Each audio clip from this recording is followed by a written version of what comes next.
hello. What's up tonight, everyone? Welcome. Fine Tuesday to y'all. Good to see ya. Autumn Jake, Dylan Hunter, Benny Mon, Agent of Yavmaya, Jesse Doyle, and Recall, and GP Lenore. How's everyone doing tonight? Wire Fever, Titan Whale, Lucas Donald, JP the Pirate, Yenrev, Jake Jesus. Welcome. I'm excited. It's actually a modern night. It's been we played some modern last week, but it's been a few days since we've modern on stream. And this is a deck that looks interesting to me. I played against it recently. Someone asked me if we would play it, and it looks sweet enough that I figured we should give it a shot and try to soft lock opponents out of the game with Erayo, Soratami Ascendant. Arum Fingal, welcome to the Fishbowl. Thank you so much for your subscription. Big super for you. Thank you. When eating leftover pizza, do you prefer cold or warm? I like cold pizza in general. I mean, I like warm, fresh pizza, but I kind of like cold pizza as far as leftover pizza. Oh, what's up, Dr. T. Sanchez? How are you? Welcome. Good to see you. And Dragon Soterion, welcome. Hello. So how's everyone doing tonight? Are you ready for some modern action? Also, if you haven't seen it yet, the article is and the stream is on the website. The article is up if you want to see. I know people have been wondering and asking about it. I finished the article about how much would it cost to buy one of every Magic card from 2020. So there's a video, there's an article. I don't know if I should spoil it or not, but oh my goodness, it's a big number. It is a big number. It is a pretty big number. So you can check that out on the YouTube and on the site. Eating cereal with milk. Ugh, gross. Curious on your opinion. Do you think that a white-green cat deck with Coco would be viable in Historic now that we have Price Offer, Minnow, and Dord Pouncer? So the problem with cats in Coco is some of the best cats are Regal Caracal and Leona War Leader. And those cats are more expensive than Coco can hit. So while I actually think cats could have some chance in Historic, I'm not sure if it would involve Coco. I think it's going to be hard to have the good cats, removal, and Coco, and have that deck function, and have enough Coco hits in the deck. So I think that's a concern. The Roller Big! Welcome to the Fishbowl. That's the deck number, not a scoop cheer. Welcome to the Fishbowl. Thank you so much for your subscription. Big scoop cheer for you. Thank you. Is the number too high in your opinion? So let me make one thing really clear about the article. No one needs all the Magic cards printed this year. Like, literally, it includes 21 versions of Teferi Master of Time. It has 9 versions of each Mythic from Ikoria, because you have Godzilla promos, or most Mythics, maybe not all Mythics, but you got Godzilla promos, you got the Showcase promos, you got the normal promos, you have promo pack versions, you have pre-release versions, so no one needs all these cards. So is the number too high? I don't know. I think for me, the number doesn't really say anything about how much it costs to play Magic. Because no one that's playing Magic needs to have 21 Teferis, or 9 different versions of Brokas, or the most expensive, promo showcase foil version of a card. So it doesn't say much about the actual cost of, I just want a deck to play Magic. I think what it does exemplify is just, how many types of cards and how many products there are. That's what makes the number interesting to me. Is not Magic is too expensive to play. It's more good lord, that's a lot of products in one year. Just seeing it all together, 28 secret lair drops, 9 commander decks, 5 planeswalker decks, also the challenger decks, 5 big supplemental products, 4 standard sets, most of those sets coming with collector's boosters, VIP boosters. When you stack up everything that was released in the year, it's kind of actually mind-blowing just how many Magic cards were printed this year. That's the part that blows my mind. So I don't think it says anything about Magic is too expensive or whatever. Although, I mean, we know that Magic in some ways is too expensive. Fetch lands need reprinting, other cards need reprinting. But I don't think this number actually says really anything about that. So, yeah, Krim might be the one exception to the 21 Teferi rule. He probably does. But it does hint at the deeper trend of rising costs with product expansion. Well, so that's kind of the interesting thing. And this is probably not the time and place because we're here to actually play Erayo in Modern. But I think one of the interesting aspects of having all these products is I feel like there's some benefit to this in a really weird, maybe not that obvious way. And I think what that benefit is the normal versions of cards are relatively inexpensive. So I think that's the upside. If you look at just these standard deck prices, because there are what's a good example of what we're talking about. Let's go with this Rakdos mid-range deck. Because there are a million versions of a lot of these cards, Bone Crusher might be the best version. Bone Crusher is like a staple in Standard, a staple in Historic, and in Pioneer, and even sees play in Modern. But because there's a million different versions, promo packs and showcase versions and various promos, you can pick up the normal version for bulk rare prices, essentially. So I feel like because there's so many different versions of cards, you're able to get really good discounts compared to past years on just getting like the normal boring version of cards. So I think there's some upside to having all these versions to just like budget players, but in an absolute sense, it is a lot to keep up with. And I definitely pity anyone who's actually trying to collect everything. Like, I don't know if it's possible. To get a playset of every card printed this year, you'd be over $100,000. Like buying houses. You can buy a house easily in a lot of places for the amount of money to get a playset of every version of every card printed this year. But anyway, you can see the video, you can read the article. We're not here to talk about that. We are here to, well, we talk about it as we play, but we gotta get going. We are here to play some Modern tonight, starting with Erayo Soratami Ascendant. And I'm excited for this deck. But first, super quick reminders. Repeal YouTube, that's where you can find all the old streams, including this one in the future. Normal YouTube, that's where you can find the video about card prices. We played some Tet Yova for Budget Magic last night. There's some new Crim stuff. We are Offspring Revenging in a really sweet Modern deck tomorrow for Against Odds, so keep it out for that. Also, a reminder that our sponsor this fine afternoon, or evening, or morning, depending on where you are in the world, is Card Kingdom. And if you need some magical cards, you can pick them up at cardkingdom.com. Even get a free Scoop Soldier sticker. Just let them know you want one. They'll hook you up they'll hook you up with one for free. So thank you to Card Kingdom for supporting this show. Otherwise, merch page, tokens, t-shirts, playmats, donations, always appreciated, never required. $2 more gets your message read on stream. Whoa, I spent 20 to 30K on MTG, and I still wow. That's over the course of like a long period of time. Okay, I was thinking that was in 1 year. I was gonna say, good lord, that is impressive. Unless you're buying like a vintage deck or something, then that's just how much it costs. Whoa, you play that much a year? What are you playing, Elevation? Are you like playing vintage or legacy, or are you just like collecting heavily? I don't know how you could spend. I don't know how you can spend that much just like playing a format like Modern or Pioneer. You must oh, I see. So more from like a financial perspective. That makes sense. Like if you're buying boxes and cracking them and reselling the cards or something, I could definitely see that. So the idea is you're making money off of it actually. So it's not just like, oh, I got $30,000 of new cards in my collection this year, really. Whew. Why don't you add Eidolon of Rhetoric in this deck so your opponent can't play Magic? All right, so let's talk about this deck that we're playing.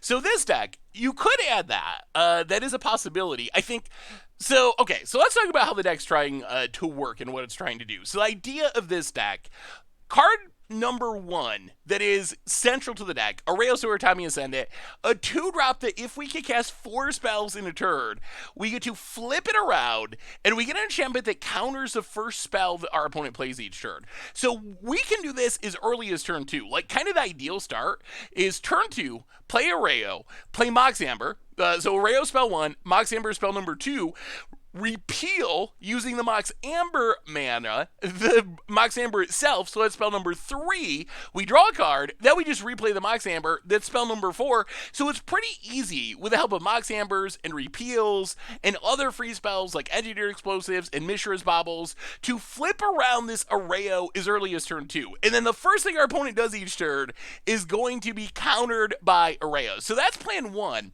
Then as far as actually winning the game, we have Monastery Mentor, which likes a lot of the same things Erayo likes. Those same, like, self-bounce your zero-drop loops, like, oh, repeal my own thing, pick it back up, recast it, cast something else. That is making us prowessing monk tokens and pumping the tokens that we do have the battlefield and pumping Monastery Mentor itself. So that's kind of the main goal of the deck. We also have Emery to get back our artifacts that sacrifice from the graveyard. That's also more spells. I mean, like 1 mana Emery. And then cast something from the graveyard once it's on summoning 6 to up our spell count, to grow our renters, to flip our Erayos. Teferi, yes, I know, we're nerdy Teferi players, but Teferi's kind of doing the same thing. Like, Teferi's another way we can pick up our Mox Ambers, our Mishra's Baubles, whatever. We can mill over any of our payoffs and get them back with Unearth, even cheaper than their mana costs. Count Joko, welcome to the Fishbowl for the 17th month. Thank you for your subscription. Big super cheer for you.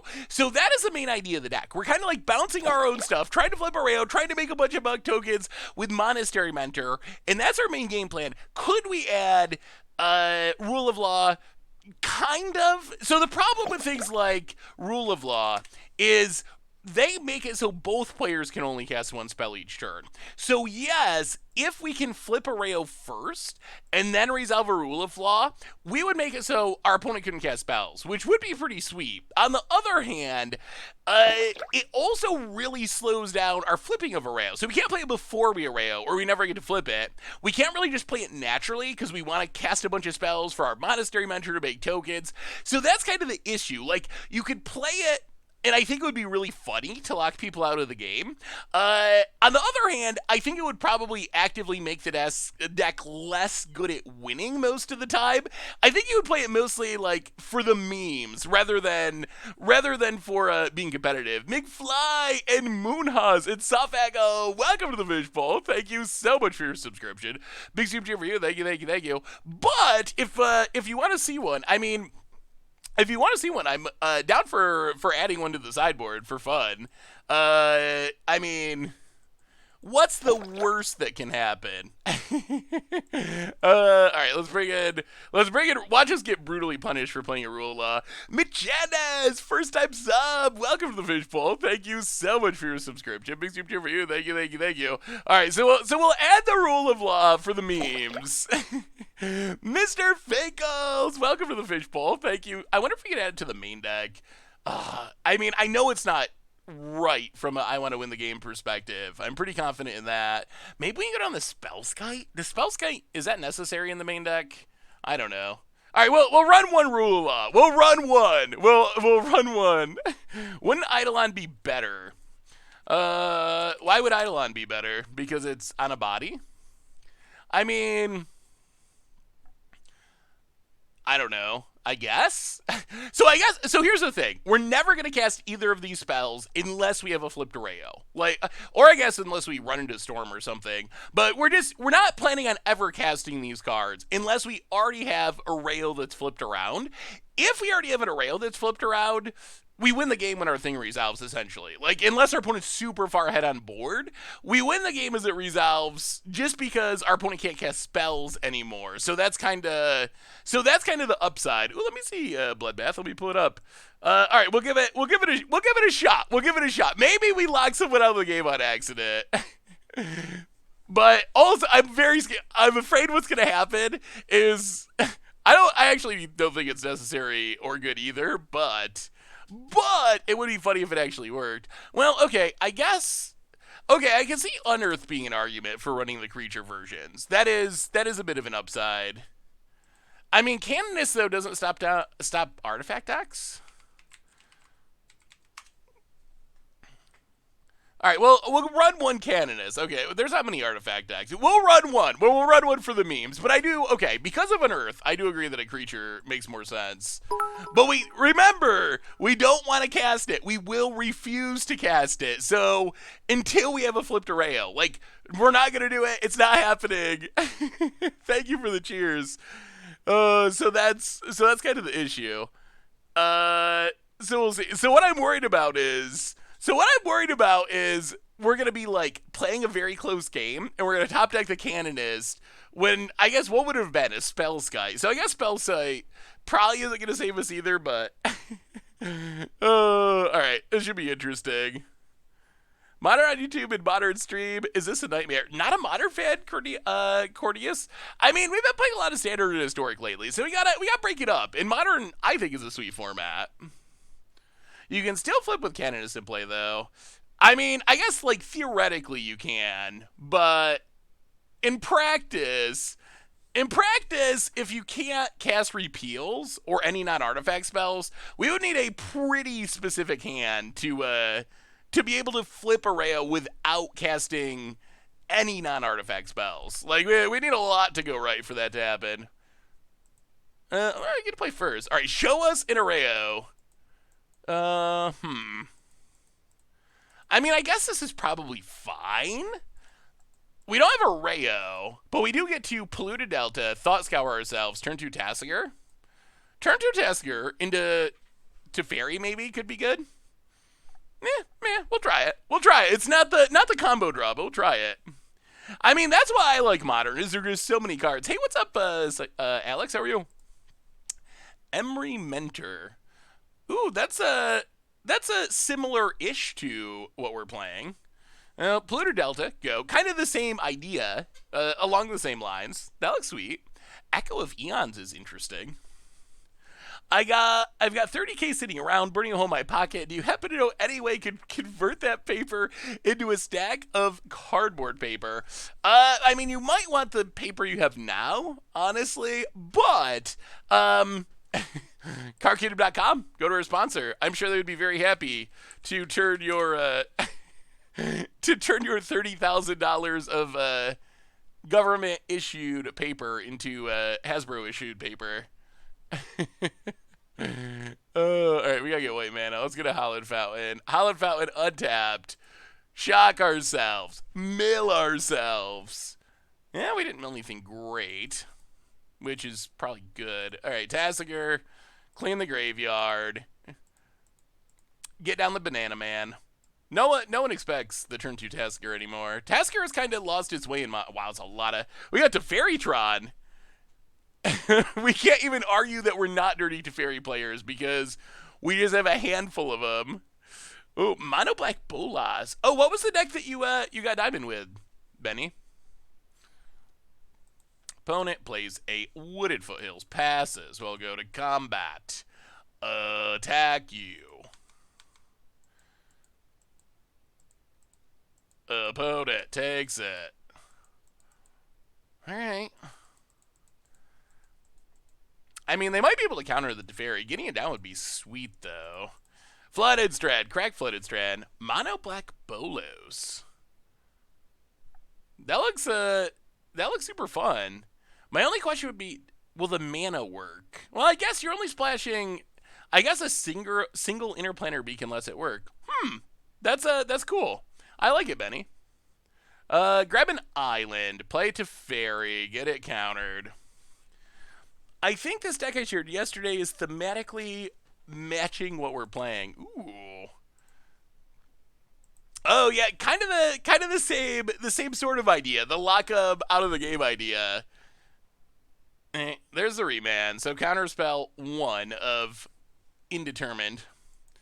So no covered island. So it looks like Uropile. If there's one thing I don't like about Modern at the moment, it's you play against Uropiles constantly. That's the thing that I dislike about Modern. I might do an article or video on cards from top 10 cards from the last year that I wish I could just delete from Magic. and Uro would be on the list. What would be on your list, chat? I think it's kind of an interesting question. So, out of the cards printed in this year, in 2020, opponent, Remand number 2, getting ready for their Uros. How can you take Oko? I mean, Oko wasn't this year, so it gets a pass. Oko gets a pass. Opponent, Dryad of the Ilson Grove, Vesuva, Double Valika, and I guess that's probably game. Yeah. Well, yeah, that's pretty good. Pretty good. Alright, well, crack, get another land, lose our threat. Draw. Boy, we've drawn. We have kind of definitely flooded out here, for sure. I'll play it to Fairy. Bounce the Dryad. Play the Eyelid past the turn. Thassa's Oracle. I could see that being on the delete list. And that... Well, I guess it's not immediately lethal because there's no Dryad, but it's going to make infinite zombies.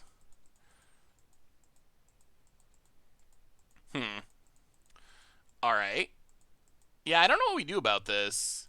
I feel like we gotta be faster. Maybe we should have just not kept the... I mean, turn 2 Tassiger is kind of fast, but apparently it's not fast enough. I mean, Mox Amber probably had to go. Seth, tell me how I can play Modern, tell me how can Modern players just like Uro, since it's one of the fairest cards in Modern. Well, alright, so we have to... Oh, we're just gonna die. Like, what do we do about this? Well, play Monastery Mentor. A Mentor dies to these Valakutes too, so none of this actually matters. Like, everything we're doing just doesn't actually do anything. So we get to play this, make a token. We get to tick up to Fairy. We get to play anew to Fairy. We get to make a bunch of tokens. But this is just a losing battle. Bounce Primeval Titan. There's Erayo, a smidge late to the party. Pass the turn and die. Hey, what's up, Elf? How are you? So Uro's just too good. Like, that's the issue. So opponent does this. If they have mana, okay, so they get the Primeval Titan, and that's the game and a half. So Uro's just a card that is just too good. Like, even though it's fair, it's just too good. I think you could be a fair card and still be too strong. Like a 2-mana 10/10. That's a fair card. It's a vanilla creature. It's a grizzly bear with different stats. Like a 2-mana 10/10. That is the definition of fair, but it is also not a healthy card that you want to exist in Magic. So I think Uro, it's not a 2-mana 10/10, but it kind of falls into that range where yes, it's fair, but it's just too good at what it does.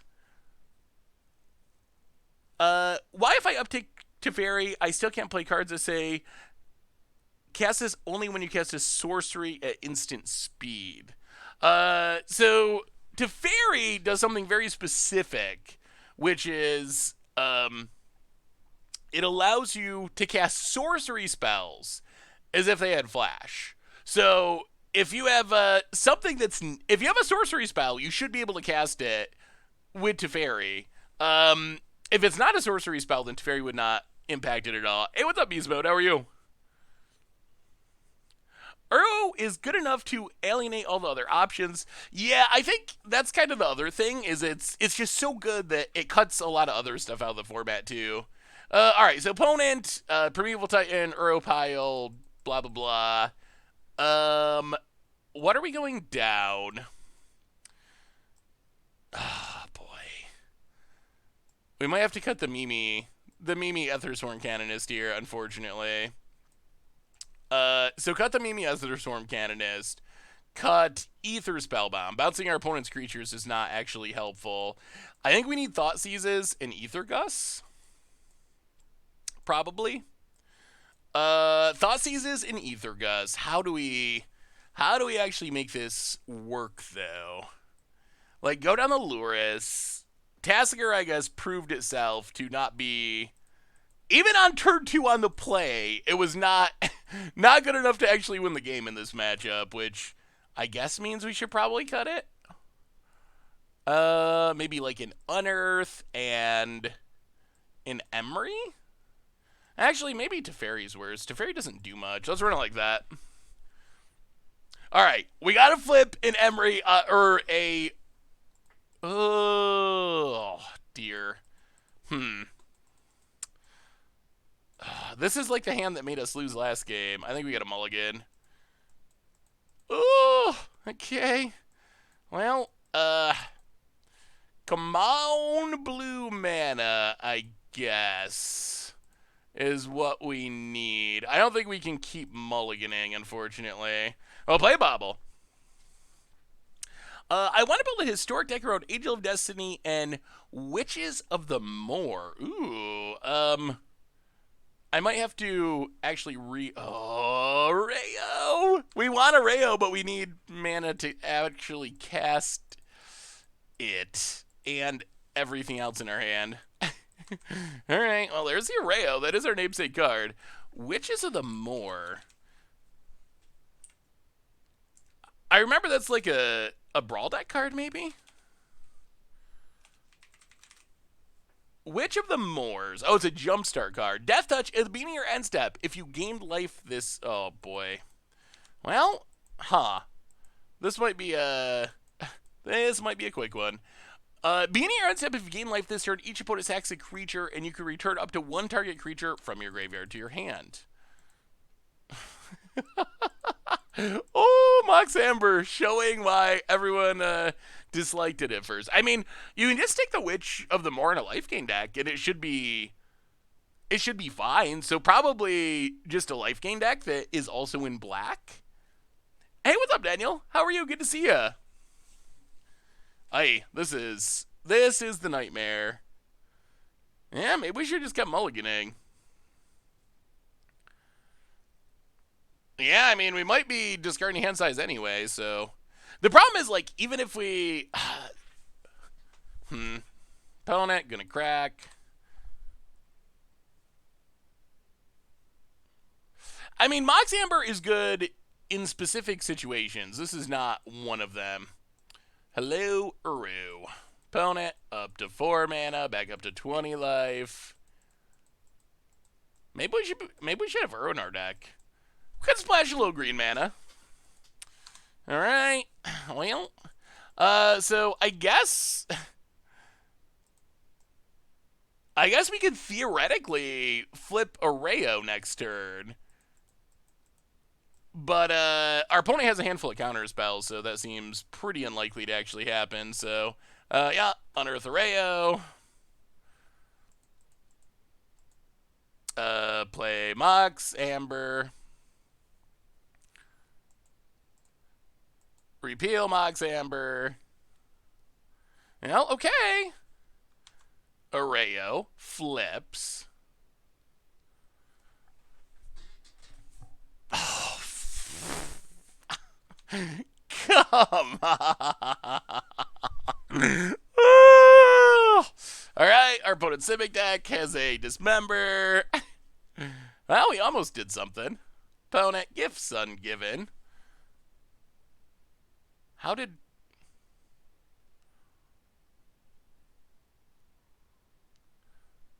Oh, they have a bounce land. Ugh. Oh yeah, so I mean this is game. All right, on to the next one. there's no way. Yup. Well, inauspicious start for Erayo for sure. How many Europiles do you think we'll play against? Hopefully it's less than 3. Yeah, that was unfortunate. I mean, I guess it wouldn't have mattered anyway. Like, we're just ridiculously far behind at that point. So it wouldn't have actually... Even flipping Erayo, I don't think our opponent even cares. Like, at that point. It's sweet on, like, turn 2, but on turn 6, when you have 1 land or whatever we're at, it just doesn't do anything. I mean, if you like Uros, Historic is a place for them as well. One aspect I don't hear talking about much is that the card operates on too many axes. In the past, ramp would ramp. Now ramp draws cards, gains life. Yeah, I think that's true. Hopefully something.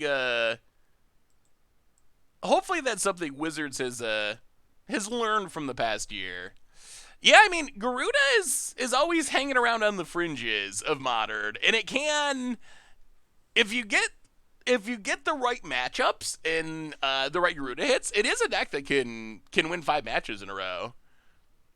But it's very much all in on what it does. It's hope I have a ramp spell on 2, hope I have a ramp spell on 3, hope I have a Garuda on 4, hope it resolves. So you're kind of just you're kind of at your opponent's whim for the most part, but it is sweet when it works.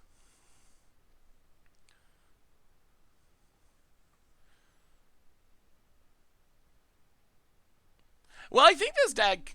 Oh boy! All right, no lands again. Well, I think we keep. This will be fine. Like we draw a land, then we get to play 2 artifacts and a Emery, and then we have a like. If we had a single mana, this hand would be sweet. What do you think, chat? What do you think? Can we keep? Do the Magic Gods love us tonight? Do the Magic Gods love us tonight? Is it worth it? Ooh, mini pizza sounds good. I mean, if we draw blue source, this hand's so good. I don't think we can really do it. All right. Well, this will keep. Mox Amber. Actually, we still need another land. Let's put Teferi to the bottom. This gives us the best chances of flipping Erayo on turn 2. Inspiring Vantage. Ooh, it's not Uro. It's Lava Spike Tribal. Burn, I think they call it these days. About it. Unearth. Oh, all right. Go. Please, just a land. Just a land. We'll take it, Magic Gods. About it. Sacred Foundry. Oh, if they play Eidolon, that's so bad. Swift Spear.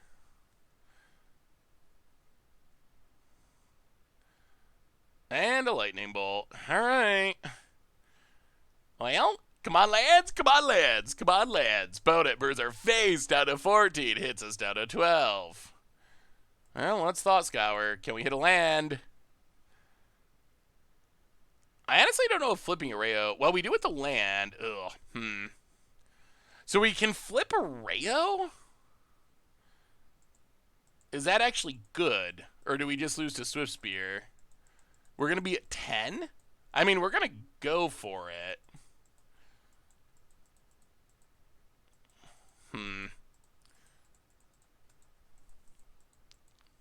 Oh, actually, it might be better just to Mentor.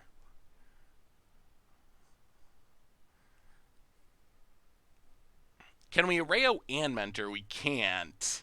But boy, Mox Amber is actually not very good, is it? Do you think they will ever complete the Death Titan cycle? We only have Uro and Croxa now. So I think the concern is... that Uro and Croxa are so good that might keep Wizards from doing it. Yeah, the problem is... So... We only have 1 source of black mana, is the issue. So we can Watery Grave, get back Monastery Mentor, Engineer Explosives, Mox Amber, make a bunch of tokens. Archburglar Lord, welcome to the Fishbowl. Thank you so much for your subscription. Big super cheer for you. How are we going to do both, though? Because if we're going to play Erayo, we need to play a land and tap both those lands. Like, how do we play Erayo and then also have black mana for Unearth? Am I missing something? Is there something I'm not seeing here, or does it actually... Well, Amber only taps for mana if we have a legendary creature, and it only taps for a color of that legendary creature. Yeah, Mox Amber, it's pretty bad. I mean, it's good with what our deck's trying to do, but it's not really a Mox. It's kind of a stretch. So do we Mentor...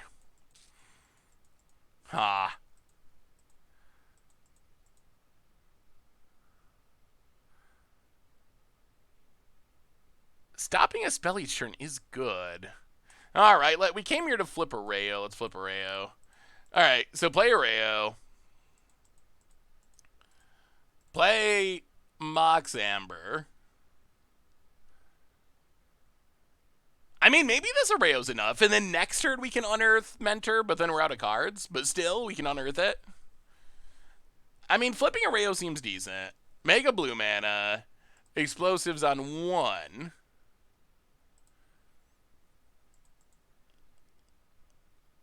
And then Amber. Flip Erayo. Well, okay. So now our opponent's first spell each turn gets countered. Can we survive? They still pump the Swift Spear. Mox Ambers should have added 1 mana, but you can only do it if you can draw 3 or more legendary permanents. I wonder... I mean, Mox Amber is pretty weak outside of very specific synergies in its current state.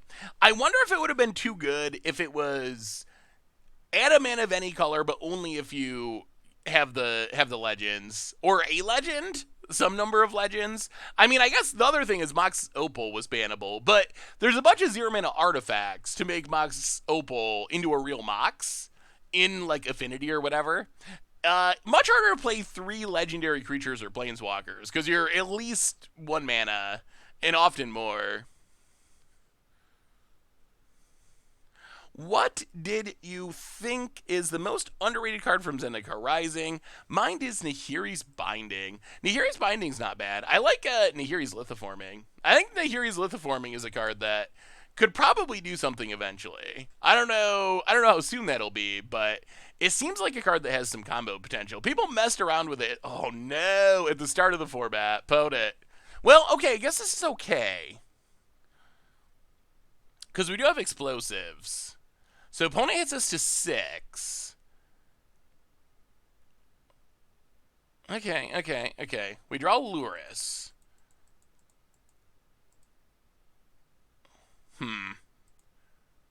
Oh, play the tap land. Pass the turn. We definitely just got explosives here. And then hope that this Erayo keeps us safe. It could happen. It might happen. Added a colorless if you control legendary. Yeah, I mean, Moxen are risky. I honestly would rather have Moxen be probably not good enough than too good for the most part. They just are cards that tend to be problematic when they're good. Even like Mox Opal is a pretty like safe-ish Mox, and that was still bannably good and broken, so opponent passes. Well, alright, play Luris. This kind of works. We get to Luris. And then we get to unearth a Monastery Mentor. Then we get to Mox Amber. Make a token. All right, the synergies of the deck are showing through. Northern Vanguard, welcome to the Fishbowl. Thank you so much for your subscription. Big super cheer for you. Okay, now this is actually where we want to draw our Ethersworn Canonist more than anything. The Ethersworn Canonist. Okay, maybe we want a bunch of Ethersworn Canonists. Maybe we go all in on the janky lock plan. Are there additional backup locks? Wow! It was enough. We didn't even need the Canonist. Pona got off to the fast start, but the Erayo shines through in the end. Mox Amber and Tanalite are probably the fairest Moxes. The others are pretty bonkers. Yeah, Tanalite is pretty fair, but it takes a long time to get going, which is what makes it fair. What is a spirit that only lets you cast 1 spell? Eidolon of Rhetoric. So that's basically the same as Ethersworn Canonist, more or less. Except Ethersworn Canonist, 1 mana less, and it only goes for non-artifact spells. Alright, so we're playing Burn. Ether Gust, Spellskite, Fatal Push in. Tassiger out. Unearth, Spellbomb, Soul Guide Lantern out.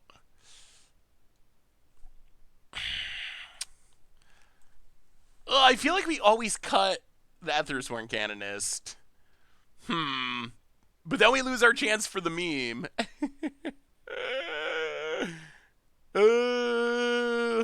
Yeah, I feel like you can only cast 1 spell each turn. So like Possibility Storm. We can play like Possibility Storm. that would be an additional lock. Although that would also lock us. Yeah, I mean, I think we gotta cut it. Teferi is not super exciting against Burn. Alright, try it like that. Bring in the Yargles. Bring in the Ether Gus. Archon of Emeria, it's a good card, but it doesn't really work with our combo, right? Let me read Archon of Emeria. Archon of Emeria. Okay, so it would basically be Eidolon with the basic lands coming into play tap. So I think the drawback would be Archon dies to more removal. All right, there's a Goblin Guide.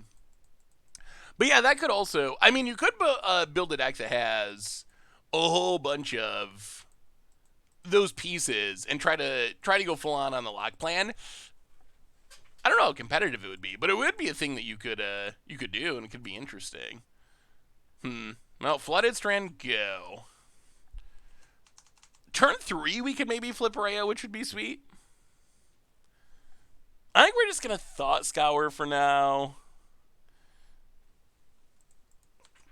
We could Explosives on 1, but I kind of want to hit more lands, so I feel like we need to cast the Thought Scour. We could also draw into... well, we definitely don't want Emry. So shuffle away the Emry. Do you think a Mox that only tapped for mana of lands your opponent controlled would be overpowered? I mean, so, yeah. Anything that's 0 mana and not a land and taps for a mana immediately has potential to be overpowered. Like, that's the broken part. Off-color Moxen are still incredibly powerful. So anything that's plus mana, it has potential to be incredibly broken. Hey, yeah, I thought you'd like that, Fat Master. I mean, it does look like a sweet deck. Hey, welcome, Logan. Good to have you. Roiling Vortex, okay. Well, Thought Scour. Well, that's a Fatal Push. That's not the worst.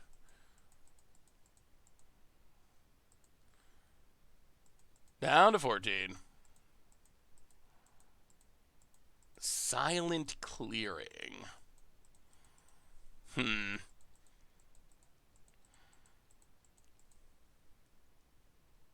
Alright, well, Polluted Delta, go. Roiling Vortex actually kind of good here for our opponent. How about all in on locks, plus since we have Teferi, add the other card that lets you cast them to the stack, but Teferi locks them. Yeah, Knowledge Pool. Yeah, you can definitely go all in on the locking. It is, awkward. Well, let's see what these Goblin Guides reveal. Yeah, we're pretty far behind here. Mox Amber. Yeah, I guess we gotta shuffle it away.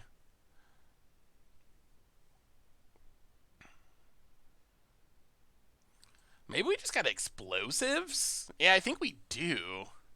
Goblin Guide. Yeah, this is not a great situation. What? Shuffled into Mox. Mox Amber, shuffle it away. Shuffle Mox Amber back to the top, apparently. What do you think? Why do you think Wizards never made an artifact that costs 1 and taps for 1? I don't know. That does seem like an obvious design. I don't know if it'll ever happen now, though, because that's still very strong with modern design sensibilities. Like, knowing how broken free spells are. Obviously, that's less broken than a Mox, but it's still pretty broken. So if we play Erayo, like, we gotta assume Erayo's gonna die. Yeah, we just gotta do this. Well, alright. Add your Explosives on 1. Play the Silent Clearing. Pass the turn. A life is not a high enough of a cost, unfortunately. Like, 1 life for +1 mana is 100% worth it. It would not make it like any fair. I guess technically it's fairer because it is some amount of a cost, but it would not make it any less broken. Like that would still be a ridiculously broken mana cost, a ridiculously broken card. Yeah, maybe it would have to be. I don't even know what the life cost would have to be. 5, and I think it would still see play. Like that's how powerful a free spell that's okay. So we're dead. That's how powerful a free spell that's +1 mana is. Like it would have to be a really high life cost for it to be fair. 19 would probably do it. Fetch land, pay 19 Mox, dead.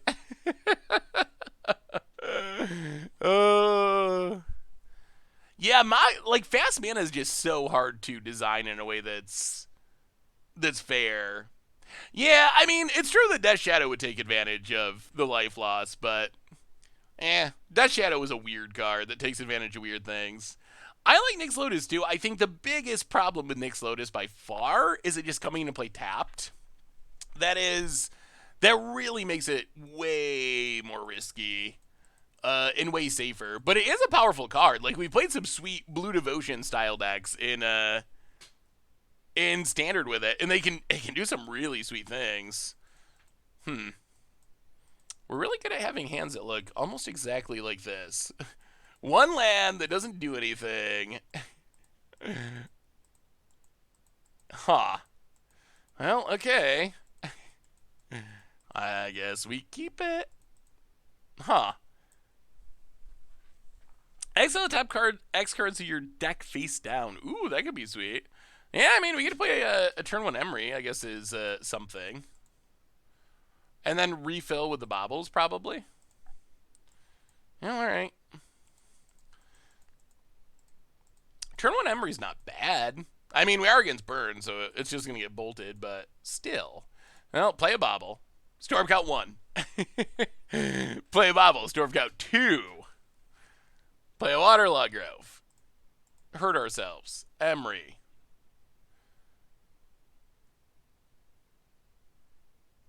Mill some cards. I was just thinking about it today, and so many of the top historic or standard decks from the past year have had Hearthstone-like effects. Winota, Muxus, Garuda, Marvel, probably more. Seems like random effects become more commonplace. It's kind of fun. Whoa, we milled 1,000,000 lands and nothing to unearth. Oh dear. That's awkward. Very, very awkward. Well, at least we get these bauble draws. Yeah, that's actually something I remember talking about that back during the Marvel era. And Collected Company. The people were wondering, like, oh, is Magic getting too Hearthstone-y? Like, that was a thing that was brought up back then. And Muxus kind of takes that to the extreme a little bit. An Exert Mox you can only use once every 2 turns. I kind of like the idea. I think it would have to come into play tapped. Like, so I think here's the problem with Moxen. Oh, come on, lands, please. Okay, we did hit a land. Ooh, and a Mentor. Interesting. Well, we will Thought Scour ourselves. Land, crack it.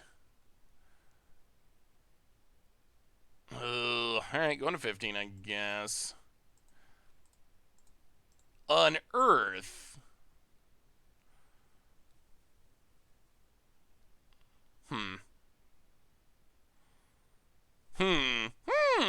So the problem with Moxen is being +1 mana on like turn 0. That's the concern. Like the fact that you can go land, Mox, play my 3-drop or whatever. So that's what I think you got to get around. That's the most broken part of Moxen. Moxen's being +1 mana on like turn 4, 5, 6, not nearly as devastating. Like what makes Moxen so scary is just the starts they enable by giving you essentially like several land drops on turn 1. So I think if they come into play tapped, maybe that could get around it. Adding mana to it, obviously, I think as a general rule, you probably shouldn't have cards that tap for a positive amount of mana. Like, and Wizards, I think, actually has this rule now, because we don't see them anymore. But we saw in the old days, like Grim Monolith, cast for 2, tap for 3. I think that those cards should just be essentially off limits at this point. Soul Ring, yep, cast for 1, taps for 2. So I think that mana positive mana rocks just should not really be printed. Jeweled Amulet is, and it does have that swinginess. It does have a pretty meaningful restriction. I still am not a fan of that as a card, and I don't think they should have made it, because I think the swinginess makes Commander a lot less fun. But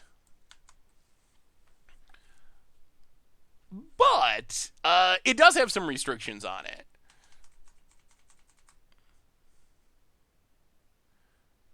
Soaring is better than Moxen. I mean, I think in Cube Draft it is. It probably just is overall. I think that Soaring is more powerful than Black Lotus, honestly. Which maybe that's an argument for Jewel Lotus being fine. Like, because for some reason, Commander, I guess it's just grandfathered into the format, essentially. And it'll never go away, no matter how much it should. But, opponent. Lava Spikes. Okay. Yeah. So we're going to 10? Yeah, I mean, I think Soul Ring is the best card in, like, a Cube Draft. Well, they could still have a land drop. All right, opponent. Yeah. Trying to figure out their triggers. Hits themselves. Build a new commander with Eglyph and Sinai partners. Ooh, that does sound like the kind of deck I would like. I mean, Soul Ring, it is funny to me that Soul Ring somehow gets a free pass whenever there's talk about Commander and cards that are good or bad for the format. I guess it's just that it's like when people talk about banning Brainstorm and Legacy. You're just like, oh, you can't, like, sure, maybe you're right, but it's never going to happen because Brainstorm is Legacy. Maybe it's just that Soul Ring is Commander, even though everyone knows that, even though everyone knows that it's not actually like a healthy card to have in the game. What do you think about Pioneer right now? I just haven't really played much Pioneer recently. I think so I think it's better than it was. I don't know if it's I don't know. How is Pioneer? Opponent. Wow. All right. The Spellscard's doing not a whole lot, down to 6. And we are not able to cast anything. Opponent's not hitting lands either. Ugh. Opponent passes. We draw. Okay, Bobble. Well, that could be a card that we want in the future. Where's current? Oh no! Silent clearing! Oh, that is not. Hey, what's up, JP? That is definitely not. That is definitely not the land that we want to be drawing next turn. I mean, we desperately need a land, but we can't afford more pain lands. Did you have a question? Did you ask me something that I missed, JP? Well, okay, some more pain lands. Opponent with the Sunbaked Canyon. Pioneer has a problem of oops all spells deck, combo very difficult to answer. Yeah, that seems kind of inherent in the card pool. Oh boy, this has been alright. Well, yeah, I mean that does it. We go to 2, we can't tap any of our lands, we can't actually cast anything. Wow. Things lined up amazingly poorly. Ay, ay, ay, ay, ay. Oh dear. Oh dear, oh dear. Oh dear, oh dear, oh dear. This deck. How could you count on how could you count only English versions in the article? Do you think that Krim would appreciate that? I think he will be very disappointed. It would be incredibly complicated. I think to try to figure out because not all cards are printed in all languages, so I think it would be ridiculously hard to actually calculate and go through 60, maybe, I think, off the top of my head, 60-ish products and try to figure out what language each was printed in, because some wizards are just like, oh, we randomly won't print them in this language, or this one will print in this language. It would be very, very hard to actually do that.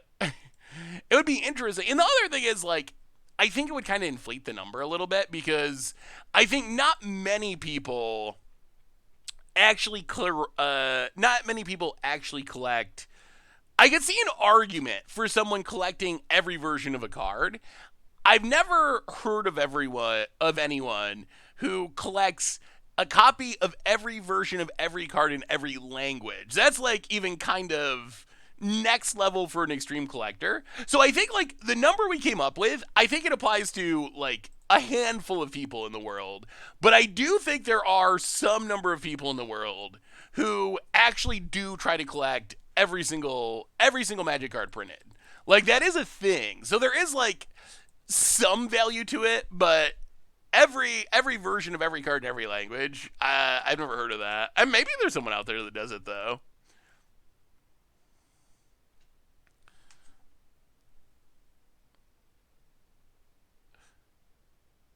Do it for Mons Goblin? Yeah, I'm sure for individual cards there is, but not for like every card printed.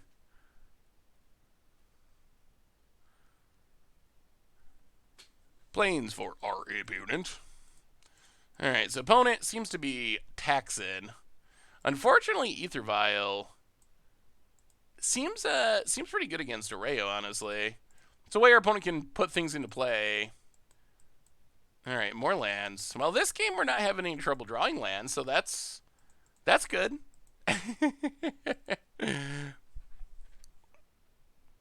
Season Hallowblade and Thrill of Possibility. Ooh. Oh, no. Okay, well, more lands. Well, let's play an Erayo and pass the turn. Wow, boy. Maybe this deck's just very inconsistent.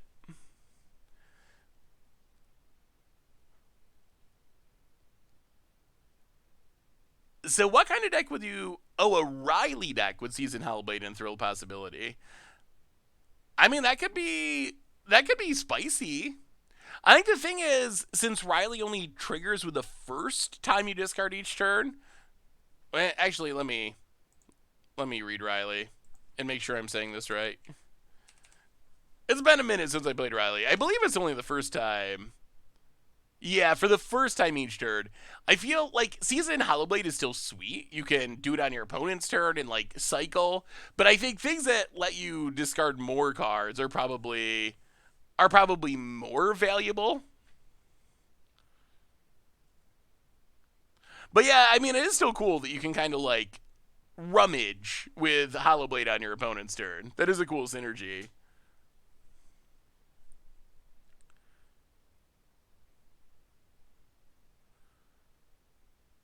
Who... Real? Real doesn't sound... Oh no, Thalia. That's good against us. Boot it. Passes.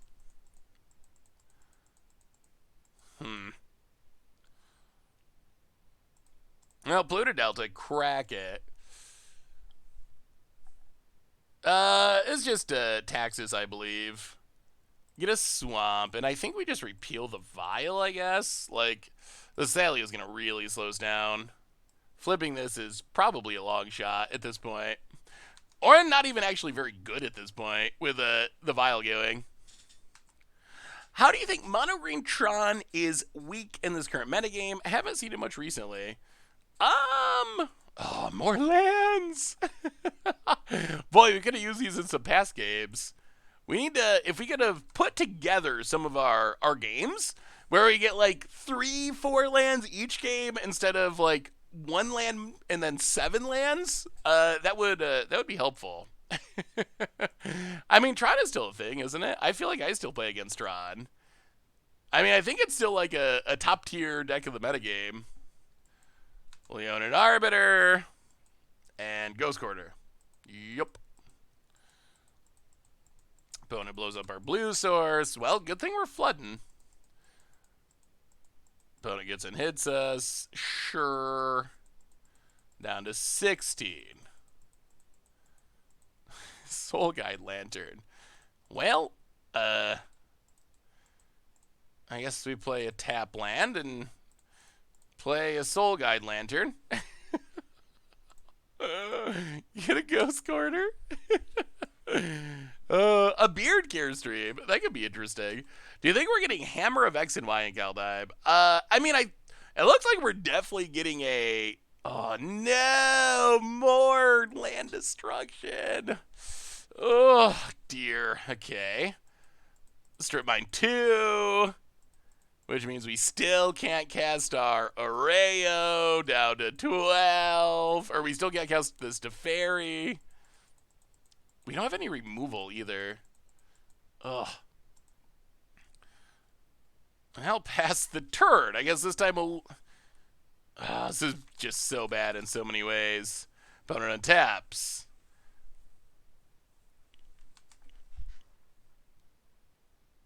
I assume Kaldheim spoilers should start the maybe second week of January from the best information that we have about it.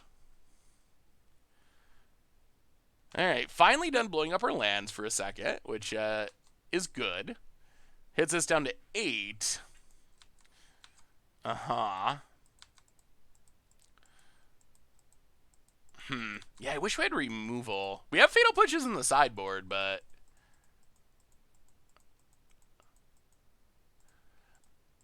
Well, bounce the Giver of Runes, I guess.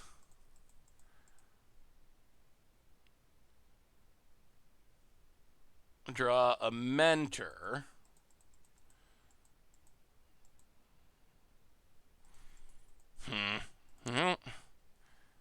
Play Mentor. Play Watery Grave. Tapped. Pass the turn. Yeah, because I think it doesn't release until officially like the first week of February. About it. Dig it up. I mean, I think this deck has potential to be good. It's not like... It's definitely a rogue, weird deck. Not a top-tier deck by any means, but I feel like it has potential to do well. I feel like it maybe has some consistency issues, but I've seen games where it's looked really, really good. PS Revolution is a red version. In a red version is really good. Card is broken on Moto. Ooh, that's not good. I'm pretty sure everyone... Hello from New York, Argor. I'm pretty sure everyone's saying Kaldheim, so I assume that that's actually... I assume that that's actually the correct pronunciation just because that's what everyone's saying, but... What do you like in Historic after the Pro Tour? I mean, I think Historic at this point is Uro Piles... Maybe I expect more people to try Control, even though I'm still not sure Control is actually that good, like non-Uro Control. But Uro Piles Goblin Sacrifice is pretty clearly like the top tier of the meta, I think. With Control probably fighting for a like second tier slot.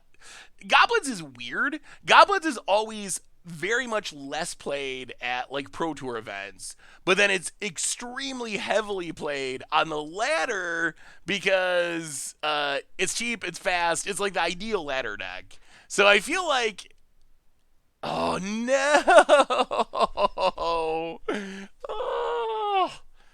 oh, I feel like this is one of those leagues where just everything is sort of went exactly the way we need it to not go.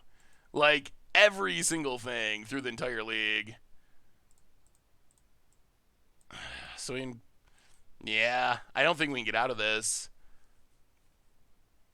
So play Teferi. We can bounce the Thalia. Way too late. Opponent's gonna vial in the 1-drop again. Oh yeah, that path was brutal. We needed to make some tokens. Explosives. Alright. On to game 2. Not sure Blue-White is ever actually top tier deck no matter what tournament. It's just that there are players that can make it do well. Yeah, I think that's mostly true. That it's a deck that it's a deck that people can be very good with, but for just like a random person picking up and trying to play on the ladder, I think you're unlikely to do as well as someone who's really good at playing control.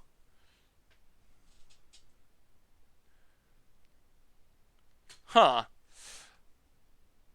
So the challenging thing is there's I don't know. I don't know what other modern decks people want to see. Like if we did decide to switch decks, I feel like so you have like the top tier decks of the meta that are pretty well known. Hammer Time, obviously we've played a ton. Oops All Spells, we've played a ton. Million Euro Piles, Taxes. I mean, some control decks. We've played Mill. Bunch of control decks, like Niv decks, Electro Balance. I mean, those are some like stuff like Niv and Electro Balance are cool, but I worry that they're decks that we've just played at least a couple of times before. Like the Sacrifice Yawgmoth deck is sweet, but we've also played that one before.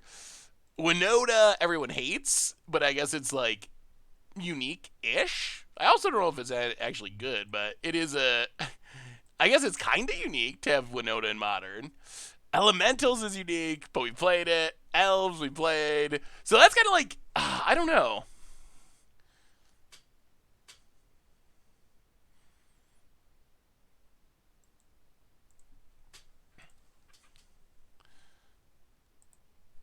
Alright, we get to play first. Alright, so back to the 0 land plan this game. Well, I guess we got a mulligan. Okay. Maybe this deck's just bad. Maybe this is one of those decks where... if you're just like running hot and getting the right hands, you can 5-0 league, but then you 0-5 every other league because, like, look at this hand. Like, how can we not keep this on 6? But how can this hand ever actually win a game?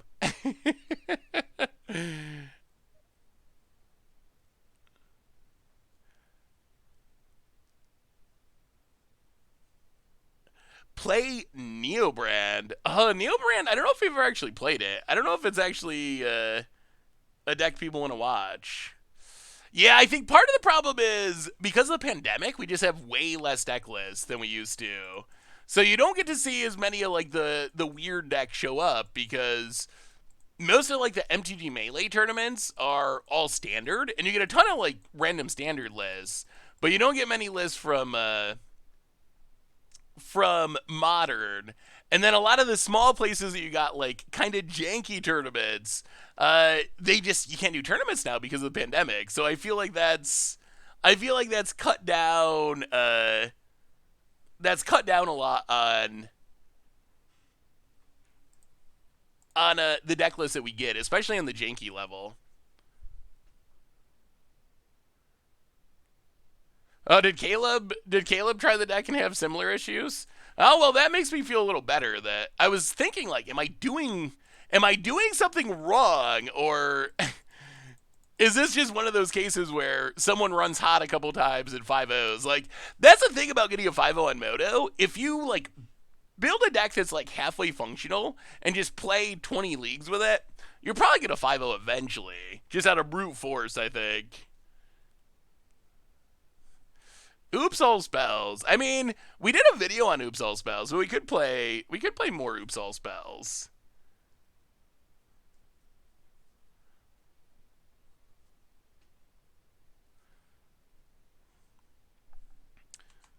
Opponent gets a Sword of Fire and Ice. That's pretty good. Pretty good against our deck. Well, play a land. I guess we just play a Luris. Get in for 1. Well, if you have suggestions of other modern decks you'd like to try, I'm open. I'm open for trying it. I would prefer probably a deck that actually has a deck list, so we can just get it and play it rather than try to build it. I feel like if we're trying to build a deck and we're already halfway through the stream, odds of us being able to play more than a game or two with it are pretty slim, because it's gonna take a while to actually build it. 5-color door nothing is, yeah, I think it was an against odds deck. I mean, it is an against odds deck, so if our I don't know if the idea is hopefully we win more, or if it's just lose with something else. 8-rack is sweet. Kindle the Carnage. The Kindle the Carnage idea, that definitely is very spicy for sure.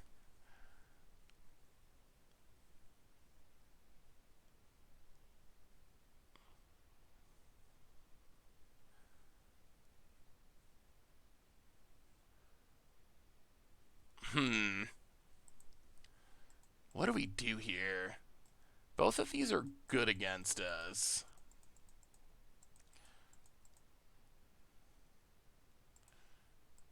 Well, I think we have to Fatal Push Thalia.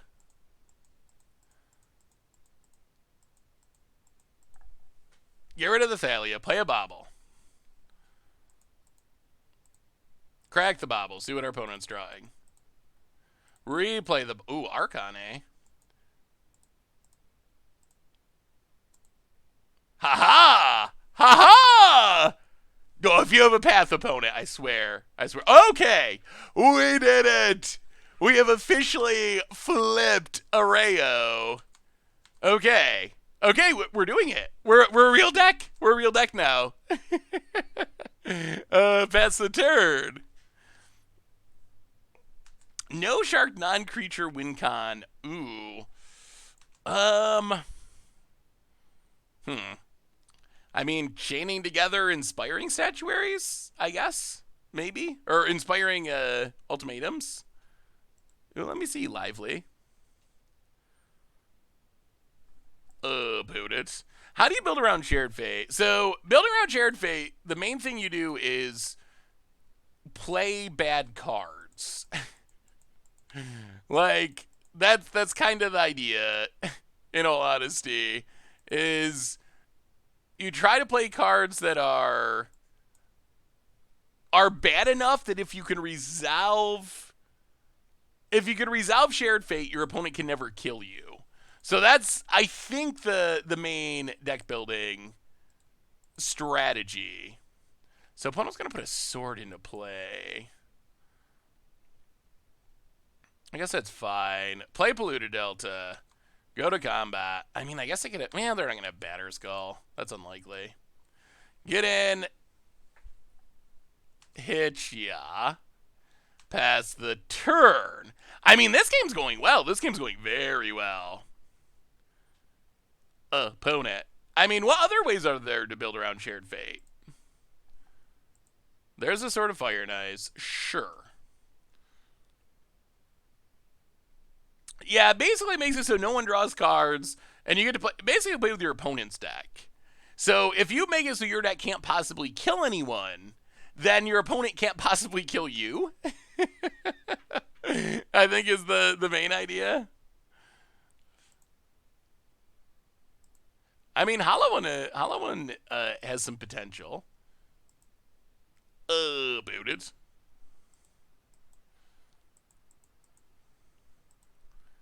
Considering the possibilities.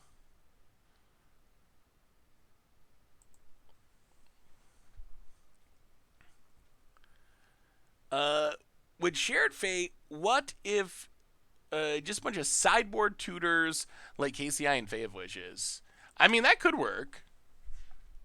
Your opponent would be able to. Opponent plays a Rest in Peace. Huh, not going for the sword, eh? Interesting. Well, okay. Crack this. Well, this does make a lot of our cards worse. Thin our deck, get a land. Opponent passes. Well, Thought Scour you. Maybe we don't cast a Bobble yet. Untap. Play a land. Play Teferi. Bounce the Stoneforge. Hit you with Luris. Okay, this is our deck working at maximum power. Like, maybe the... Once you get the Erayo flipped, the deck actually does sweet things. Like, our opponent's in a really bad position now.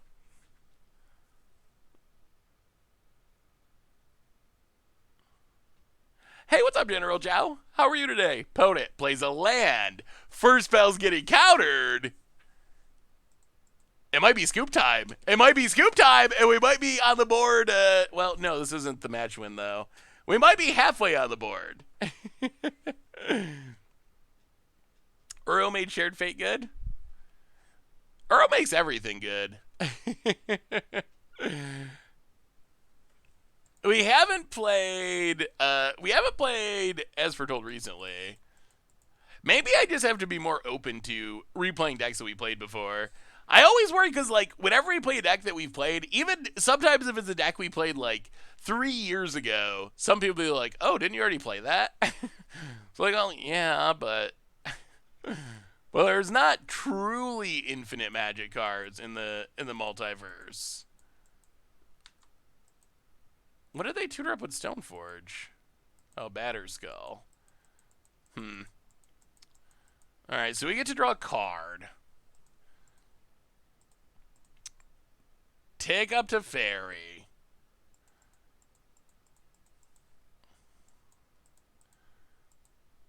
Fatal Push. Stoneforge.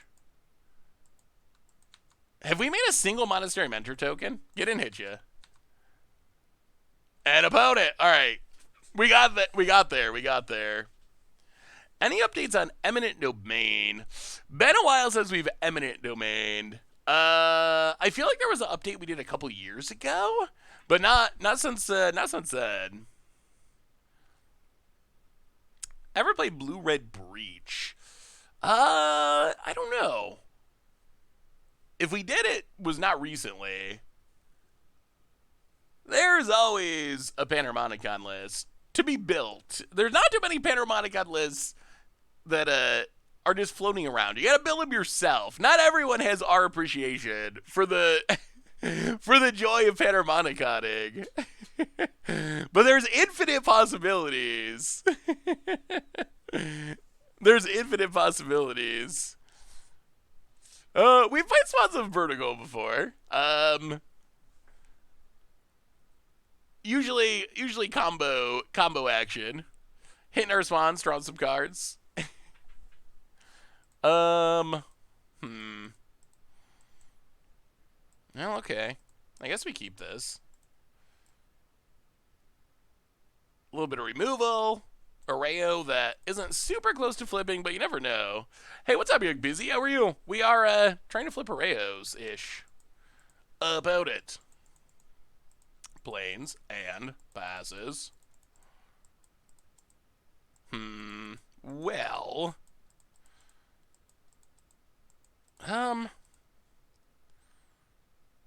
Flooded Strand, go. About it. Do I ever have snacks in my beard? I've never hit a snack in my beard. I don't think. I mean, I guess it could be a good snack hiding place now that I think of it, but this could be a Panharmonicon deck. So the thing about Panharmonicon decks is you normally want many things that work with Panharmonicon. So I don't think like, oh, I got a couple of Emrys. I think that's normally a way that will fail. You're setting yourself up for Panharmonicon disappointment. You need a bunch of things that have Panharmonicons or have enter the battlefield triggers. Oh yeah, you could play Paradox Engine in this deck, I guess. Maybe, sorta. Opponent. Though, cast my Thalia, then draw my Ether Veil line. Okay, sure. Opponent hits us. I think we might be in good shape this match. This might be the one. This might finally be the one where we get on the board and maybe things are coming around for the Erayo. That's a Monastery Mentor, and it doesn't take that many turns of a Mentor being out to just take over the game. Get in, hit ya, down to 19. Erayo beatdowns. I'm playing Bant Panharmonicon and Emil in Historic. Ooh, how's that been going, Kaj? Mono blue robots with Emery. Yeah? That could be kind of sweet.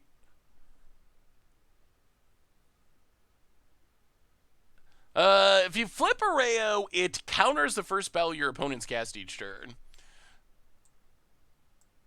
We're not super far from flipping it, although this... Alright, Stoneforge. Opponent... Are we going to get to untap with Mentor? If we get to untap with Mentor, I kind of like where we're at. Opponent passes. Okay. We will repeal your Ether Vial. Draw a card. Grow a Monastery Mentor. Make a token. Yes. Watery Grave untapped. Mox Amber. Oh, if it wasn't for this Thalia, we'd actually have the flip. We were so close. So close to the flippage. Make some monks. I guess we can wait until next turn. We can wait until next turn and flip and grow our monks. That seems fine. Our Mentor is big enough it can attack. This is where the deck actually feels good. Do you have any beard growing tips? I mean, I found it to be pretty easy. Mostly my technique is just not shaving. And I'm not actually being sarcastic or anything. Like, I honestly don't do a ton. Like, I comb my beard. I wash it like I wash my hair. But I don't actually do a ton as far as, like, crazy things. Oh, they're going to go after... Okay. Opponent goes after the Mentor. Well, let's do some flipping. Let's flip a Erayo. Well, I guess, actually, we do need one more spell. Opponent hits us. Yup. Passes. Spell? Thought Scour. So it's 1, 2. Alright, so play Bobble. Grow the monks.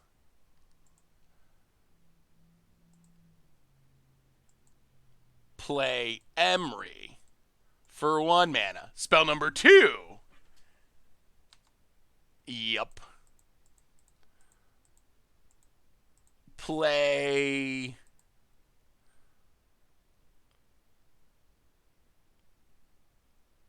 Thought Scour. Spell number 3.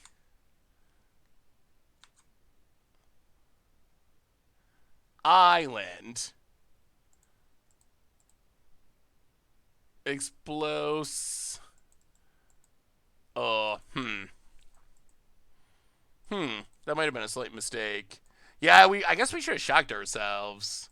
We could have actually had this on 2. I mean, I think it's still okay. But So we get to flip Erayo. We grow the monks. We go to combat. We hit you. Opponent takes it. Yeah, that might actually be a problem. Alright, pass the turn. Opponent untaps. Yeah, I mean, I think that's true. I think some people can grow a good beard and some people can't. There's not a whole lot that you can do about it if genetics are not a fan of it. Progenitus Turbo. Ooh. That is that is definitely spicy tails bitter. That looks like a sweet progenitus deck. About it. Goes attacking. Hits us. Down to 8.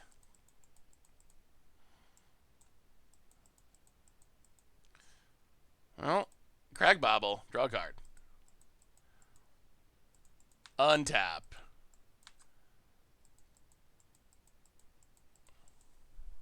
Oh, Flooded Strand. Crag Flooded Strand. Get a Snow-Covered Plains.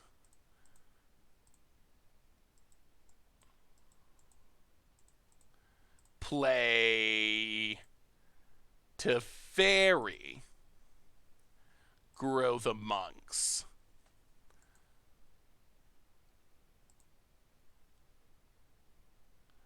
Bounce Skyclave.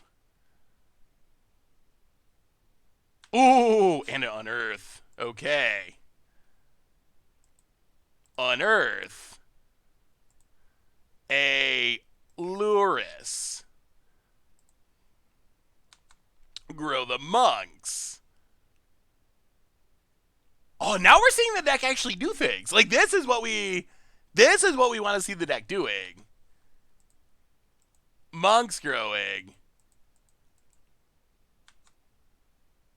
Get back Luris.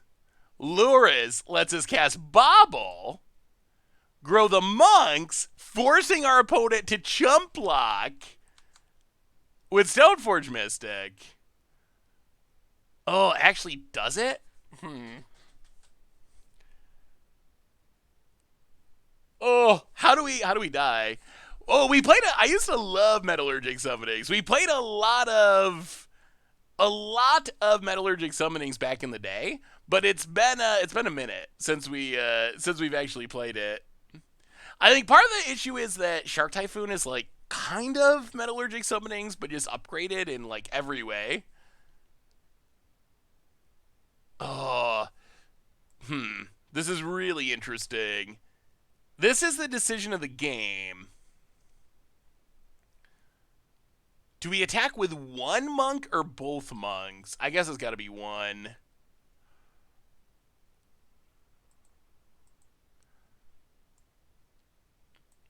Yeah, we got to get in with one. We got to have 2 blockers. Oh, they have Batterskull? No. Oh, they have Batterskull in hand? Oh, that's... Oh, no! Wow! They drew it naturally! Oh, boy. Oh, dear. Oh, no, we're going to lose this. Oh, dear. Okay. Okay. About it. Oh, I think we're going to lose this now. Opponent gets to put a sword into play. Yeah, that's not good. Not good. Equips the sword. Gains infinite. Yep. Hits us. And we block. Opponent gains a bunch of life. Well, we'll see. Opponent goes to 8. We get to draw a card. Opponent's drawing Ghost Quarter. So we draw 2. Land an Emery. 1, 2. 1.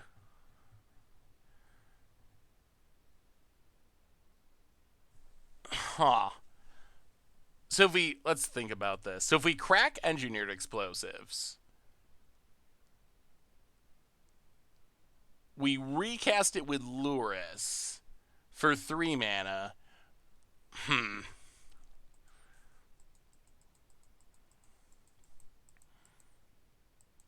I don't think Akrim actually has a copy of all the Teferis, but it does seem like the kind of thing that he would have. Huh. Yes, Batterskull's an issue. We can kill the Batterskull, but our opponent can just bounce it. Well, take up Teferi.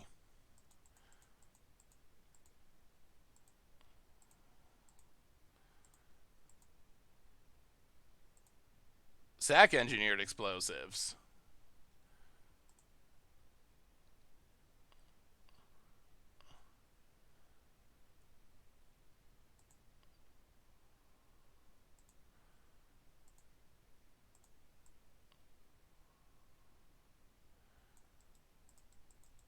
Oh, this doesn't... No, it doesn't actually work. Oh, we can't explosives on 0 because of Thalia. What a weird interaction to get got by. Because this comes into play not with X counters. It comes in based on the colors of mana that you spend to cast it. Thalia makes us pay a mana, so to cast it for 0, we have to pay 1, but it's a colored mana. I mean, if we explosives on 2, we still have... I mean, we can explosive the Thalia, but then we still have a Germ with a Batterskull and a sword. Yeah, I mean, I guess X2 is probably better than doing nothing. Oh, we wanted to just kill the Batterskull, though. That would have been so much better. Well, all right. We'll go X2.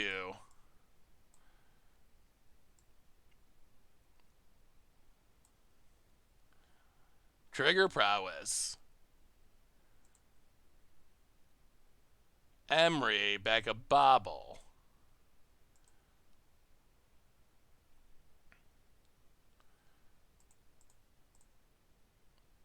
Trigger Prowess. Tap land. The other thing about this is it does also blow up our... It does blow up our Erayo, I believe. I think it's still 2 mana. Yeah, I'm pretty sure it still kills it, but... Alright, about it. Attempts. Ghost Quarter.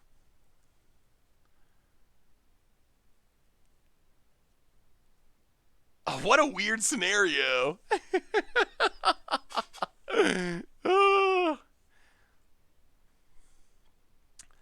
Yeah, I guess we just gotta do it over the course of a few turns, try to blow up all this stuff. I don't like losing our Erayo, because it does feel like it's really slowing our opponent down at the moment, but we also cannot let our opponent kill us, so. Zeroed! Welcome to the Fishbowl. Thank you so much for your subscription. Big super for you. Thank you, thank you, thank you. Dangerous Moon. Hey, Seth. I'm a relatively new player. What do you think about the idea of adding 1 free mulligan to best of 1 draft on Arena? Would help having less non-games, or is it too overpowered? Are there a lot of non-games with the current system? So my understanding of the best of 1 system on Arena is it's got a bunch of stuff like built into the system. Hey, Thea Crimean Jones. My understanding is the system like is supposed to give you good hands, essentially. It like draws a bunch of hands and gives you one that has a good mixture of lands and spells. So I do think that a free mulligan would probably be overpowered. I think free mulligans work really well for just casual play when there's no stakes, nothing is on the line as far as as far as tournament prizes and stuff, but I do feel like it's a pretty abusable system for tournaments. So it's something I would definitely encourage for just like kitchen table play or whatever. I think that actually works pretty well. But I don't think I'd like to see it for like actual tournament modes anywhere. Opponent going to break the seal with the ether vial. Sure, sure, sure. Kamigawa does have some sweet art. Like, I don't even know what that is, but it looks cool. Is it a fox? It kind of looks like a fox. Oh, it's a moonfolk? Huh. Skyclave Apparition. Ooh, gonna grab our Luris. Yup.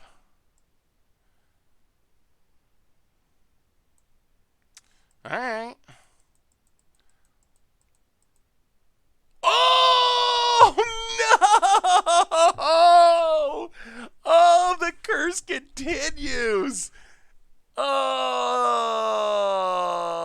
no way. All right. Oh, that gets rid of the explosives, so we can't get rid of the batter skull. Oh, that's so not good. Well, all right, so we get to sack explosives. A bunch of stuff dies. Opponent's back up to 13. We bobble. See what our opponent's drawing. It's a plains. That's not a threat. We get to draw 2. Please be good cards. Okay, Fatal Push definitely. Ooh. Okay. I take it all back.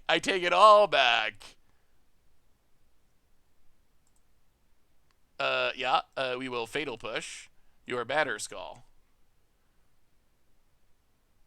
We will Fatal Push your Skyclave Apparition.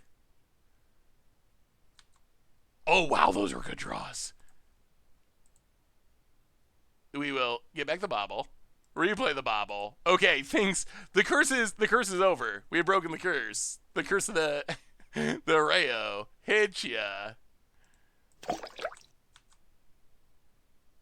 Yes.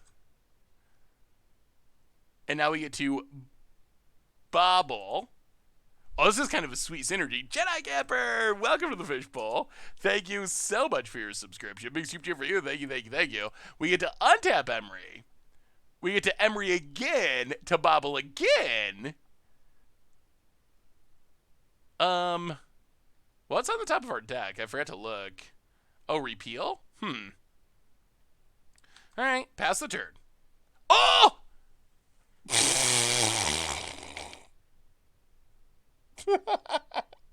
Well, you told me not to forget Emery. I did not forget Emery. Emery was not forgotten.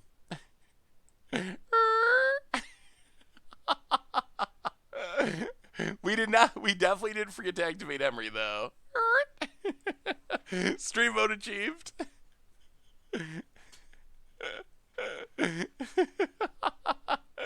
I mean, you said don't forget to activate Emery, and I listened. I listened to your advice. See, I hear you, chat. I hear you. I listen. Yeah, I mean that it is a punt, but it's a punt that actually costs us a card. We could be drawing an extra card right now. I just took you literally. It's like when you say, oh, come on, deck, please give me a land. And then you draw the tap land, and you're like, oh, should have been more specific. I think, chat, you should have been more specific. You shouldn't have just said, activate your Emery. You should have said, activate your Emery, and then cast the Mishra's Bobble. Opponent has a Pithing Needle.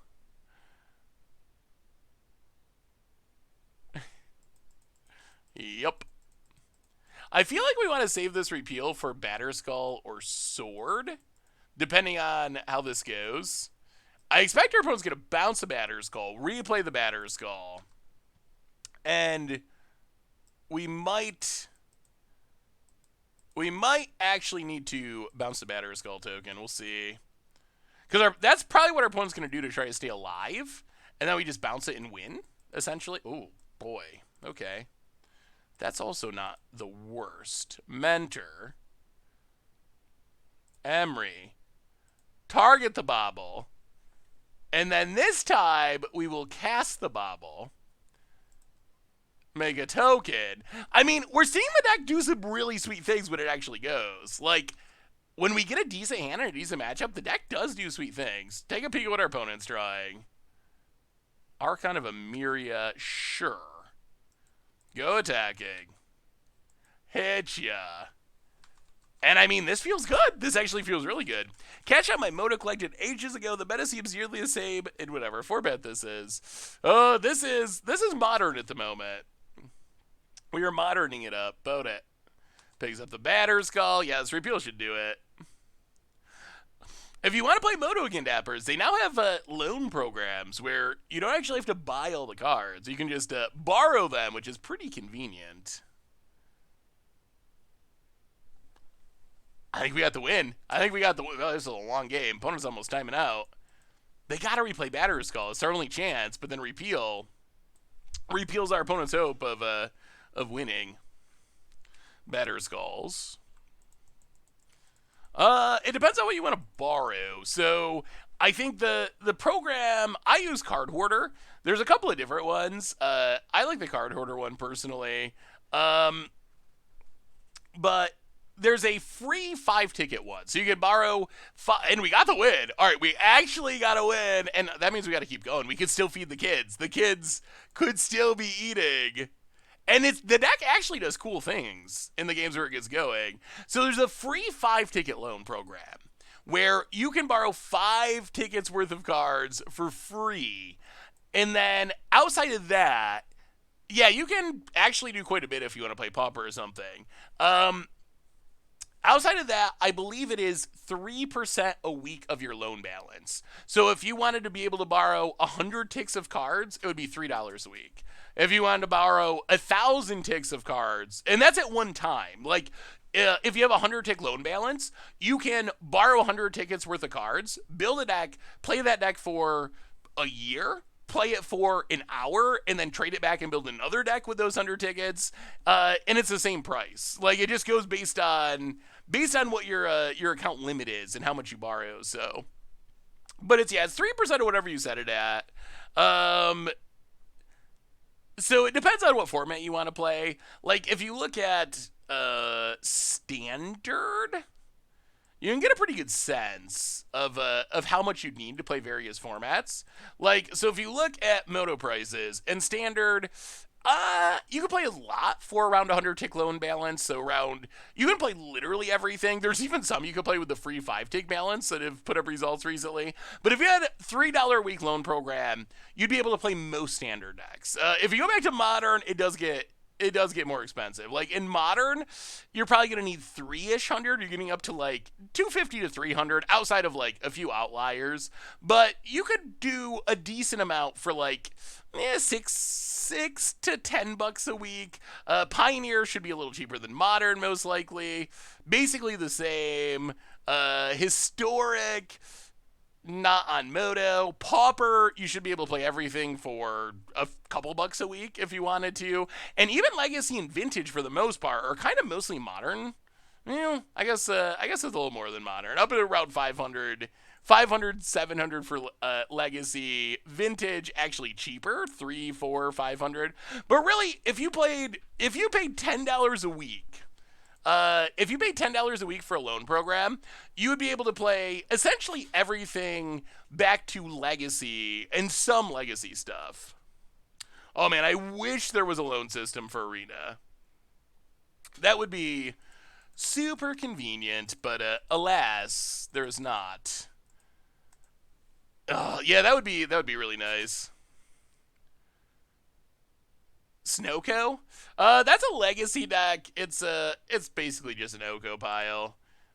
With Snowlands and Icefang Quaddle, kind of like a Tempo-y Oko deck. Oko's still legal. Still legal in in Legacy. That's the one place where you can still elk away. I don't know does anyone here actually play Legacy regularly? Like, what's your thoughts on Oko and Legacy? I wanted to play this. I wanted to play this Nick Fit Opposition Agent deck because I thought it looked really sweet. And then I was talking to Joe, who, is this a Blood Moon deck? War of the Spark Mountains. What does that tell us? What does that tell us about Democles? What kind of person would have an account named Democles? Are they burn with a weird draw? Are they a Blood Moon player? I want to say, I think if it was a self-respecting Blood Moon player, they'd have something a little bit better than War of the Spark. White border, even, like, you got to take a little pride if you're playing a deck that's based around turning everything into mountains. So, based on that theory of the War of the Spark Mountains, I think we're going to get a dual land here. We're going to get a dual land and trust that Democles, if they're a Blood Moon player, they're going to have better mountains than that.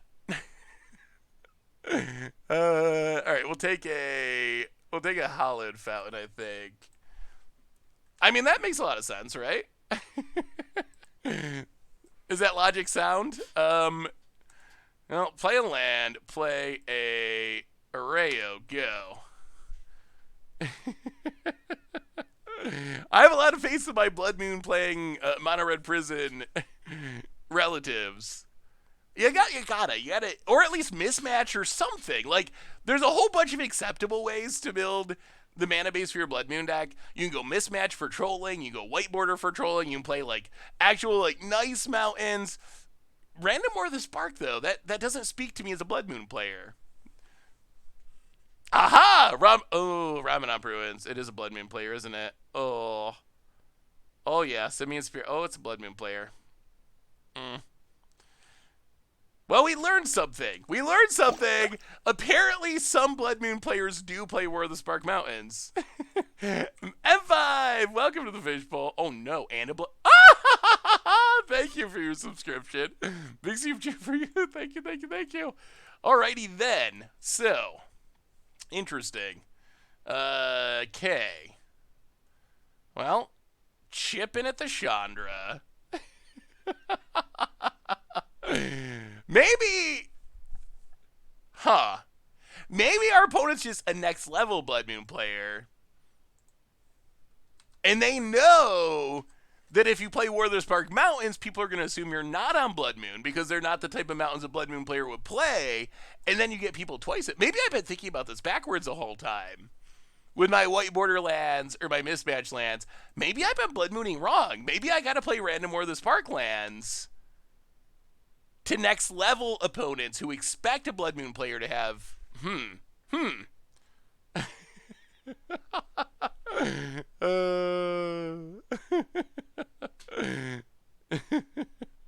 I think I've been doing it wrong all these times. After we finish the stream, I'm going to go buy myself some War of the Spark Mountains and fire up a Blood Moon deck and see what happens. What types of basic matters when you play Blood Moon? Personally, I tend to go white border just for the troll factor because we know that white border, some people get tilted by it. Like, see Andrew, who did Commander Clash.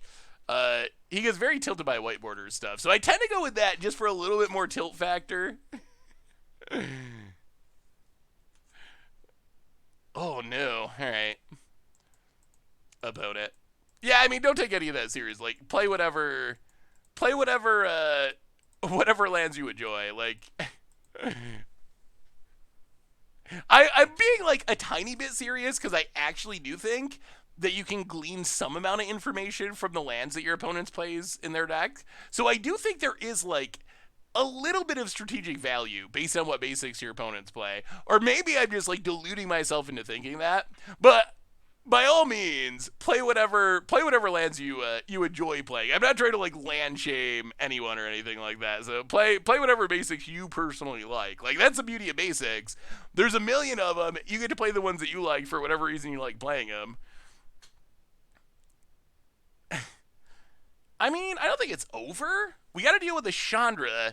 The thing that's keeping me in the game is these two repeals, potentially stopping Chandra from killing us. And we have an island. I mean, we got a bit of mana. This island's keeping us alive. Double Blood Moon is tough. This is like exactly one of my old. Oh, another one? Do they cast it? This looks exactly like some of my old Mono Red Prisons list. Very, very similar.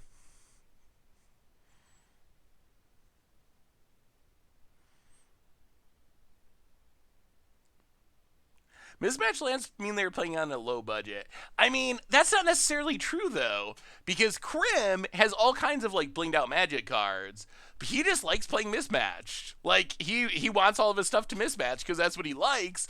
So you would think that, and I think that is true in some cases, but then you might get crimmed because Krim actually is just doing it because he's Krim and his brain works in a very Crimmy way and likes mismatch cards, so... I think that's his actual reason. It lets me see more art. I get more variety this way. I do not like playing mismatches. It kind of drives. I'm very much, for the most part, I have specific versions I like. Most of the time for non-land cards, it's the oldest version of cards that I usually play. Yeah, it might be over now that they also hit a Get Rabble Master. Mostly it's the oldest version of cards, but not exclusively the oldest version of cards. Yeah, I don't really play foils. Sometimes I do just because I happen to have a foil that I open somewhere, but in general, I do not like playing foils. Repeal Rabble Master, draw a card. Come on, basic land. New.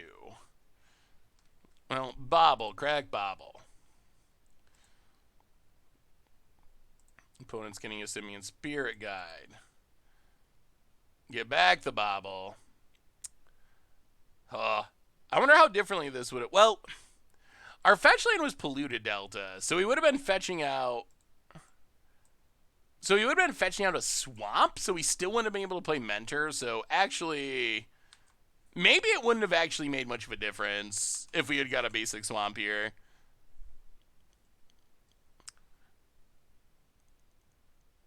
Most of my modern decks are full foil. I mean, that's part of what makes makes Magic so awesome, though, is like everyone gets to play it the way they want to. And that's one of the things I like about having so many different versions of cards is it gives players more options. And while I expect like some of the Secret Lair cards, probably a small percentage of people like as their favorite edition. For those people, that's still great though. Like that's still awesome that people who like the whatever cute squirrels or whatever like get a chance to get cute squirrels. So that's one of the things I do really like about Secret Lairs. Potential turn 2 wins. Done a few SCG events when it existed. Ooh, let me take a look, King.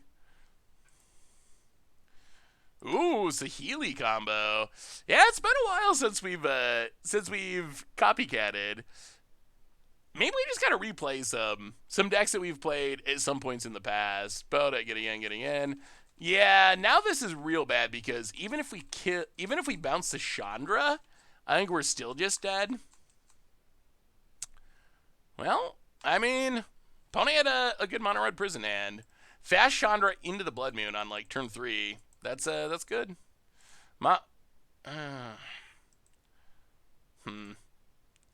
So he has spent all of our mana to repeal a Chandra. Do we even keep playing? Maybe we just scoop. All right, let's go to the next game. Yeah, copycat combo could be fun to play again. Well, pull the foil Ring of Bright Earth. The only a few days later is unplayably curled. Yeah, I mean, unfortunately, Commander Legends have had some serious curling issues, which not super good.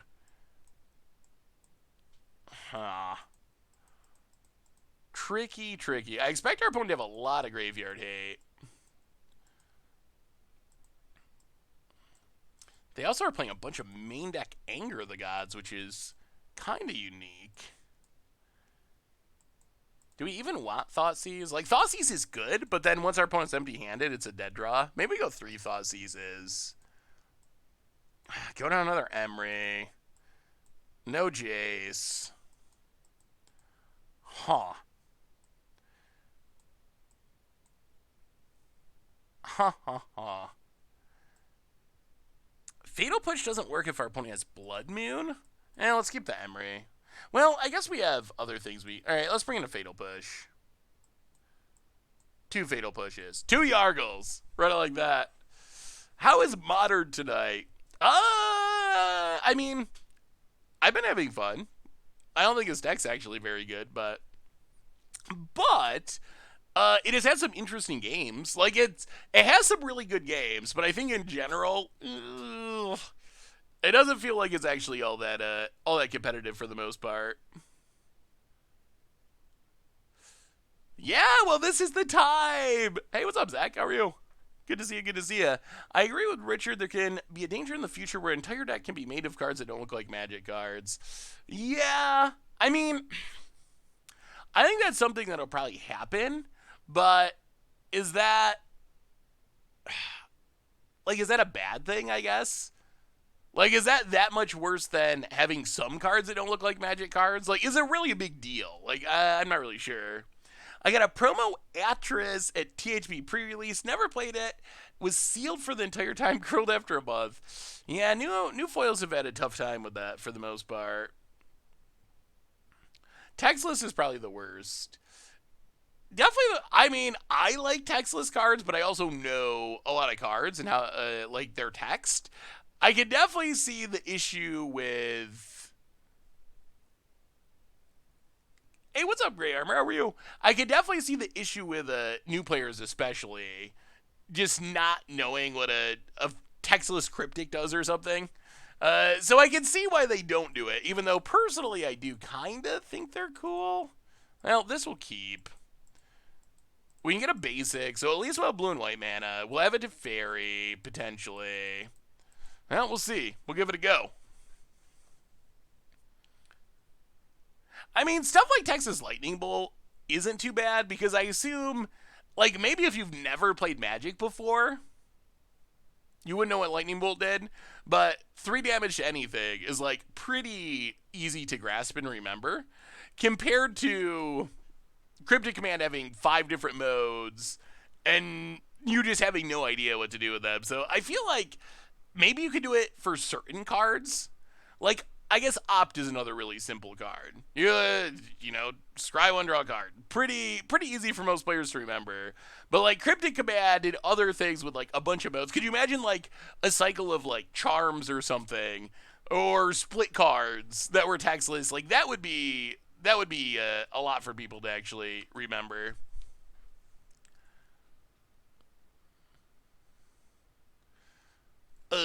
Yeah, so we got Erayo. It's a 1/1 flyer. If we can cast 4 spells in a turn, we flip it around into an enchantment that counters the first spell our opponent casts each turn. This hand is actually really close to the nuts. If this was a Mox Amber, I can't believe we're saying we wish we had a Mox Amber, but if this was a Mox Amber instead of a Mishra's Bauble, we would have the turn. Oh no, is this turn 1 Blood Moon? Do they just have the... Wow. I am glad you put that on 1 and not 0. 0 would actually be way worse for us. Okay. Well, we will get a snow-covered island. And our opponent's been a Simian Spear Guide. Okay, that's decent for us. Play a snow-covered plains. Play Erayo. Pass the turn. Hey, what's up, Oddity Odyssey? How are you? Why are we playing this deck? Do you not like this deck, Crystal's Fakes? I thought it looked interesting. And a few people had mentioned that they wanted to see it, so... I have not played Gladiator. I've heard of it, but I haven't actually played it. How is it? Mox Amber. Ooh, Ether Gust. I'll play Flood is Drying. Crack it.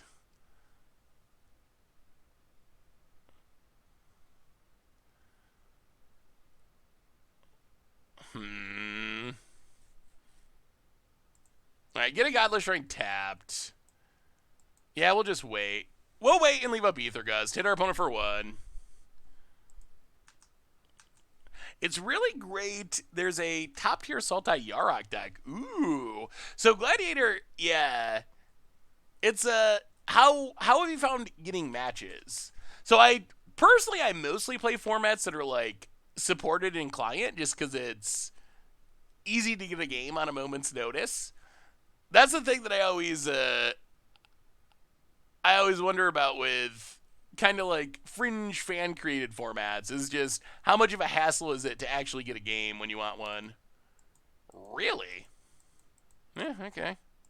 Sure, I guess.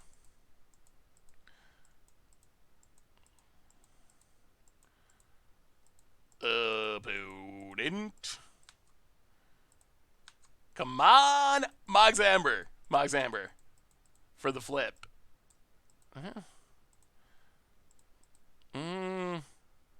Well, Erayo Part 2. 1. Alright, pass the turn. Gonna keep waiting. One of these days it's gonna flip and it's gonna be sweet. Oh, that's not too bad.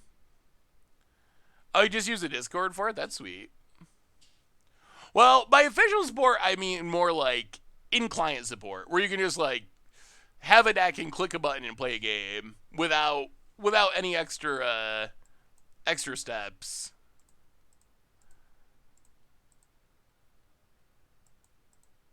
Well, let's gust it. We're still really close to flipping this. And flipping it seems really, really good if we can do it. Opponent puts it to the bottom, passes. Mox Amber. Ooh, Mentor. Huh.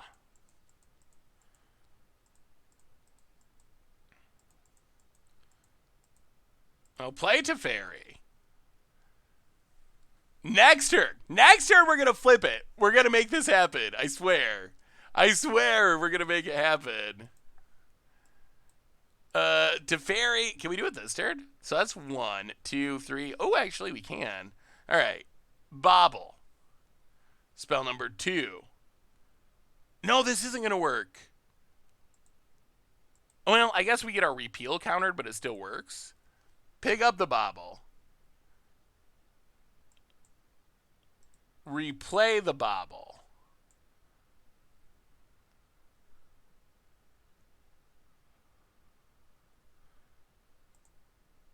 Flooded Strand, crack it. Watery Grave, untapped.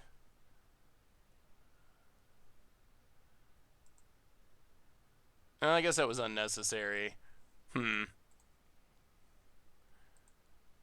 Well, whatever. We get our repeal countered. I guess that's not the end of the world. But we got an Erayo. So our opponent's going to have a hard time sticking a Blood Moon. I mean, the punt was playing the land untapped. For some reason, I was thinking that we could repeal for extra mana and have it resolve. But that doesn't actually work with repeal. Repeal is exactly that converted mana cost. So I thought we were going to be able to to cast Repeal X2 to get around the Chalice, but Repeal is not worded that way. Yeah, the Bills are, I mean, they're still looking pretty decent.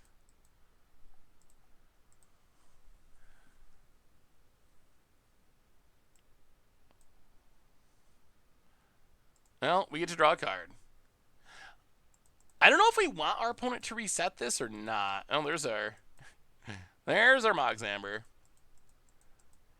Yeah, that would be the only other thing. Like, Chalice on 1 is actually not a problem. Chalice on 0, normally, like, it did get our repeal there. But Chalice on 0 or 2 would actually be a lot more troubling.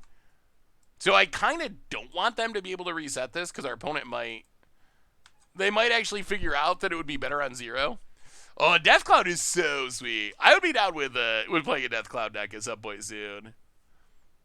There's a really good Paradox Engine Sisay deck. That sounds really sweet. Well, Gladiator does sound interesting. So how did they get official support for Wizards? Yeah, I mean, we played Neoform combo right when it was first developing, and then it ended up being a deck that was played at a pro tour, so that was interesting. Oh, that's definitely cool.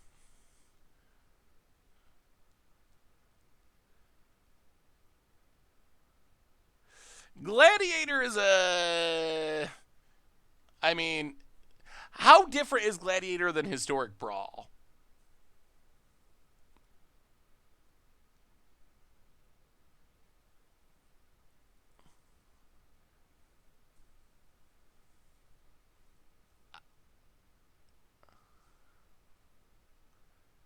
So it's just Singleton, no commander with a ban list that a non-wizard's entity controls. Yeah, mono green food ended up being really good. Richard definitely nailed it with that one. Opponent, Angers. Learning an Erayo lesson. I mean, Erayo flip does seem really insane against Mono Red Prison. Because Mono Red's mostly about casting one big spell a turn. Well, we'll see. They drew a lot of Angers. Alright, Stomps our mentor. Well, go Prowess Monk. Opponent passes.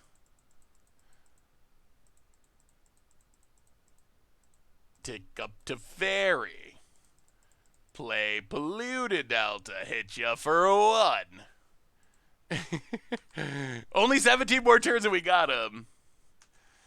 Is there a place where you can find Gladiator deck lists?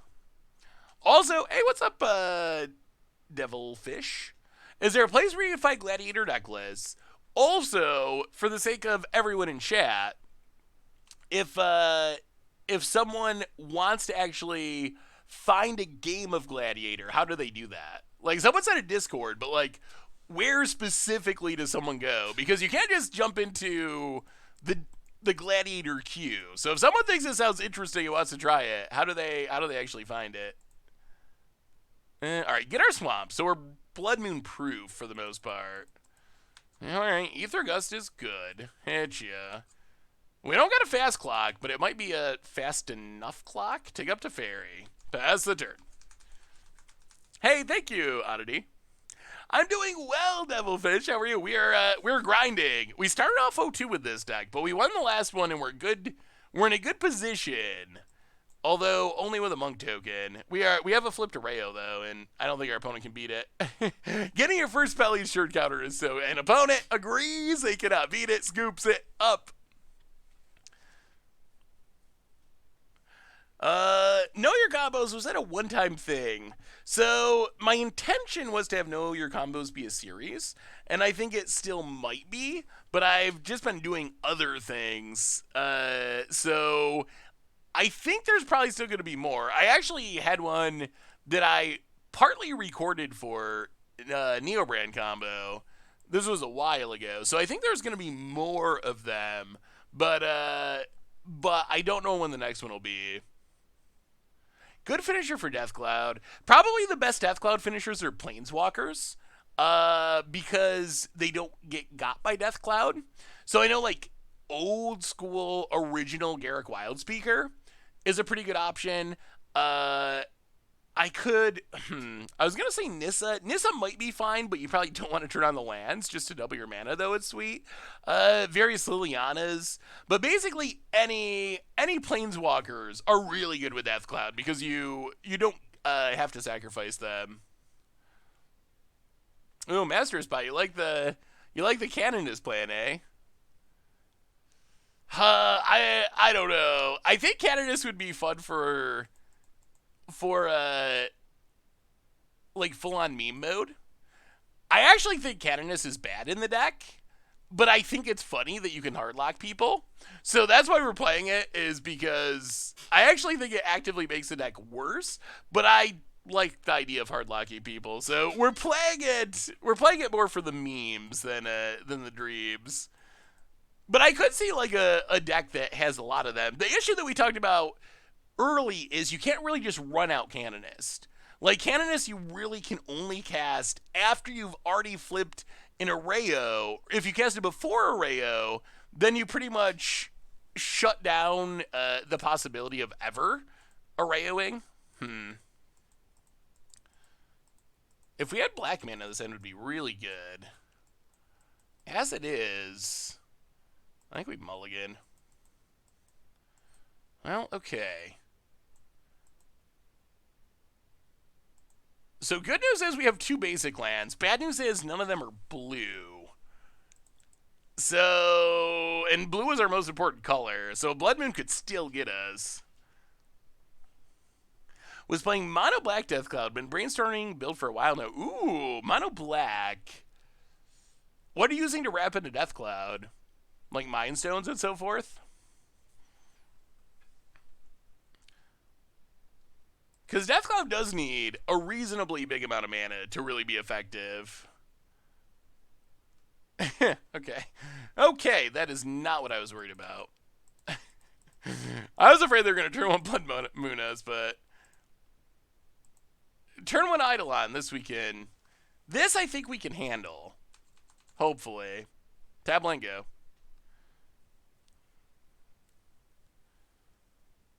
Booted.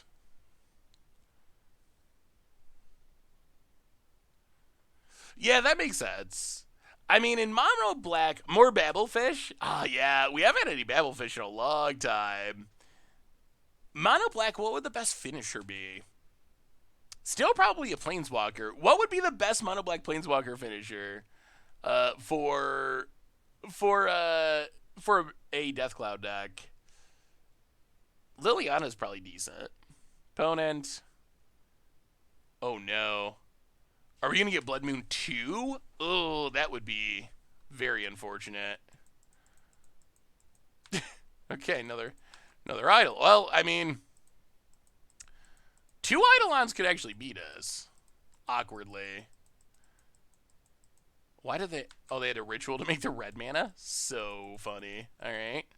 Well, that's another thing that we're not going to cast at the moment. Oh, we're going to lose to 2... This is... No way. Oh, it's going to actually work. This is actually going to be enough to beat us, I think. Opponent gets it hits us. Have we ever tried streaming tier 1 modern decks? We don't play too many tier decks. Would you like to see more? Oh, they have the red source. Would you like to see more tier decks? And oh, this is so bad. Yeah. Wow. That is not any of the cards we were scared of or sideboarded for. I'm honestly surprised our opponent brought in the... Oh, boy, opponent. Yeah, that's not good. I'm honestly surprised our opponent brought in the Eidolons because I don't actually think they're very effective against us. I mean, I guess they are if you can play them on turn 1 and turn 2, like our opponent did. But I think, like, outside of that dream scenario, they don't seem that great. Well, all right, down to 6, bounce an Eidolon. Yeah, we didn't bring in Fatal Pushes either because, or not many.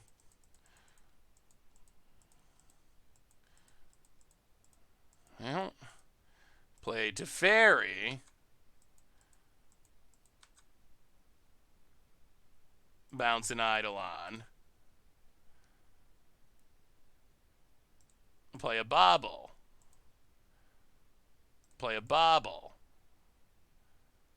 Play a Waterlog Grove. Play an Emery. Mill some cards. Pass the turn. Oh, they're going to beat us. They're going to beat us.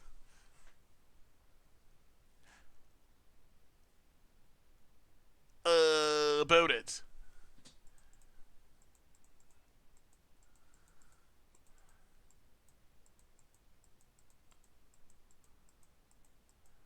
Oh! Holy play Chandra! Okay. That's actually like... Oh, and they get to Eidolon. Okay, that makes sense. Yeah. Well, that's a little less exciting. Oh, now we're super dead. Yeah, all of our deck is so cheap that it gets got by Eidolon. And Chandra deals down. Yeah. So, Painland on top. Potent. Ritual on top. We draw 2. But everything gets hit by Eidolon. Everything dies to Chandra. Yeah. Oh, boy. Well, that is not the way I expected to lose to Mono Red Prison. Not in a million years. I guess they got us. Huh. Yeah, okay. Janky idea with Leyline of Combustion and Harsh Mentor and all the Jinx cards. Ooh, that sounds like a against odds idea for sure. Well, let's see if we can finish strong. So I haven't actually been very impressed with this deck, honestly.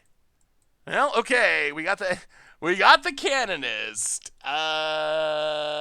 We can't cast anything though, so well, I guess we can cast Emery. All right, we'll keep it. Well, who knows? Maybe we'll get to hardlock someone with the meme, the what of meme on the way out the door. Roiling Vortex would have been fine, I think, actually. Certain Visions for our opponent. Yeah, I don't think Roiling Vortex would have been... Like, the Eidolons were just too much free damage for our opponent. Well, Polluted Delta, crack it.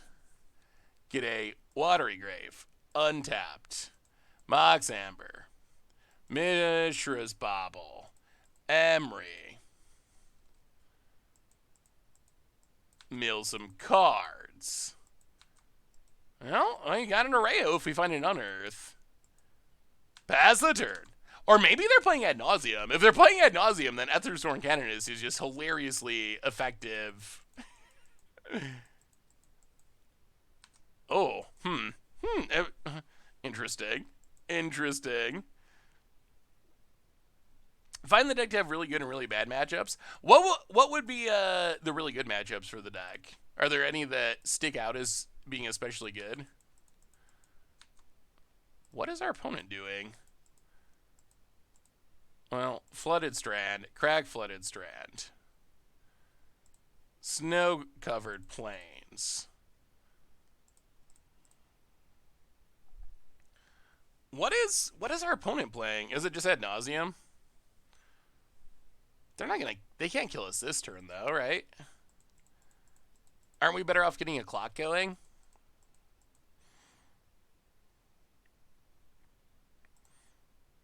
Yeah, play Mentor, play Mox Amber. Mega Token. Well, I guess, oh yeah, we can't make white mana. I wish Mox Amber tapped for more colors of mana. Emery. Get back Bauble. Replay Bauble. Make a token. Grow the Dorks.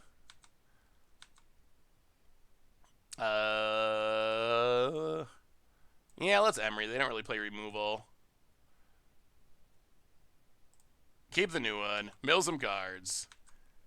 Well, pass the turn. That's an explosive start. That is an explosive start. Hello, Grove. Welcome to the Fishbowl. Thank you so much for your subscription. Big super for you. The deck has some really cool lines. It really does. The problem with Mox Amber is it only makes blue mana, so it doesn't actually let us play Canonist anyway. So getting it back doesn't do anything there, really, because we don't have any blue cards. So that's kind of the issue. 2 cards to the bottom. Plays a Plains. Yeah, what do you got, opponent? What do you got? This Canonist could actually be good. Wow. Okay. Opponent gives up, runs away, and we might be able to get in. I will give you the warning now. Since we're getting to the end of this league, it looks possible, perhaps even likely, that we'll be able to play a game of Momir tonight for the first time in a long time. So, if you are interested in battling Momir, fire up your Magic Online, and I think we're going to have time to wrap up with a game of Momir.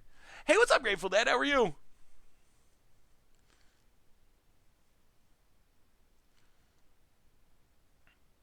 She dissed Mox Amber for Lotus Petal and changed formats. I mean, Mox Amber is pretty disappointing.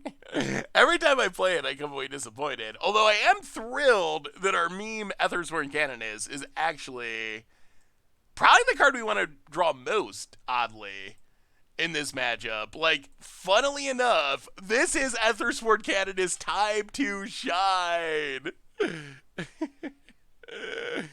What is Momir?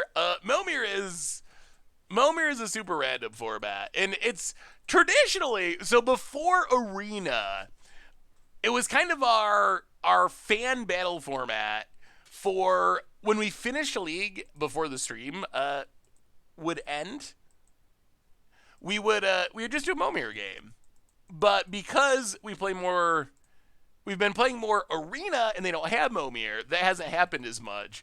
But it is a fun way to wrap up a stream and to get to play against viewers, which is always sweet. Well, let's crack this. Watery Grave, untapped, pass the turn. Come on, lands. Come on, lands. Opponent plays the plains and Talisman. Well, okay. Yeah, that's a land. Untap. Thought sees you. Take the unlife. Manamu and Manam Goo. Mox Amber never makes the color you want. Oh, yeah. I mean, that is literally all it's good for. It is good for...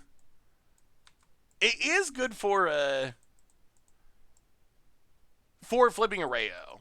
Like, it is one of the best ways to do that. But outside of that, it is not very good at making mana, functional mana that actually does things. Oh no. Oh no.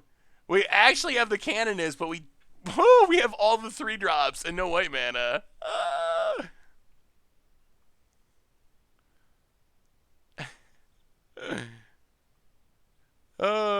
Sure, JP. What is your new channel about? Yeah, we lost game 1 to Blood Moon. We won game 2, and then game 3 our opponent had turn 1, turn 2, Eidolon of Great Revels, which apparently is unbeatable for our deck. I mean, I guess it makes sense because we are all cheap spells, but we didn't have any chance. It's not Momir yet. After this match, we should have enough time to do Momir. White mana. Unearth. Oh, this is getting awkward. We could be dead soon. You know what? We're actually going to cycle this. Oh, no! Our island at the least opportune time. Thought Scour is a cantrip that fills our graveyard for Emrys and Unearths and Lure. Oh, they just... Wow. They hit...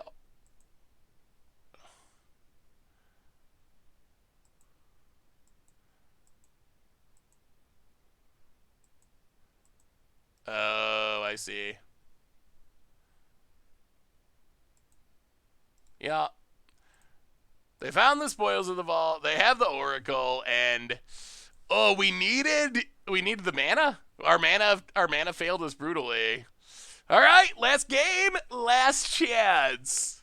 I would feel a lot better if we won this one. The Pizza Hut jingle. I have not. I don't even think I've heard the Pizza Hut jingle by Ween, honestly.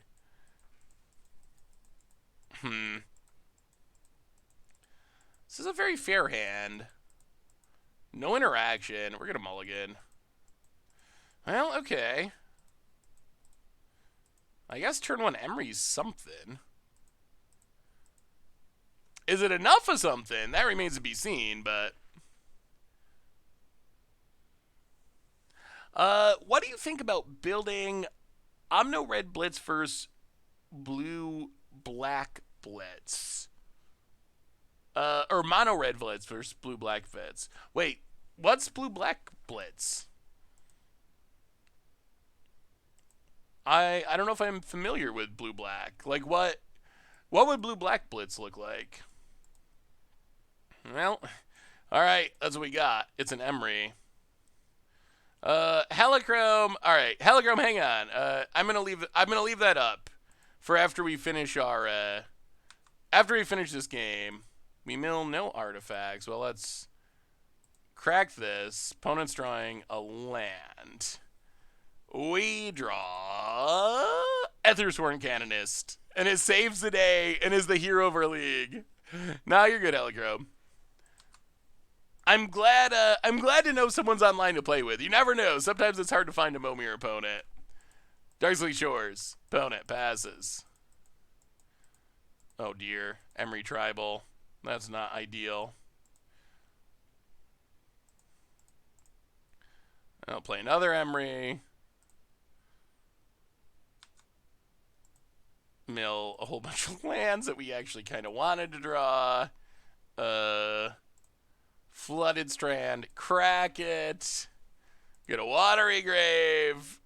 Play another Emery. Mill a whole bunch of lands, I'm sure, that we kind of wanted to draw. All right. Well, we milled many a card. I feel like we were spinning our wheels, but Momir, yeah, Momir. Yeah, if we can mill it, it would be sweet. I mean, I guess we get the Mox Amber that allows us to play Teferi, so that's something. About it. And we're 21 cards deeper, closer to a potential Canonist, which would be the best. Talisman. Well, let's take a peek. Oh, they got the spoils too. We get to draw.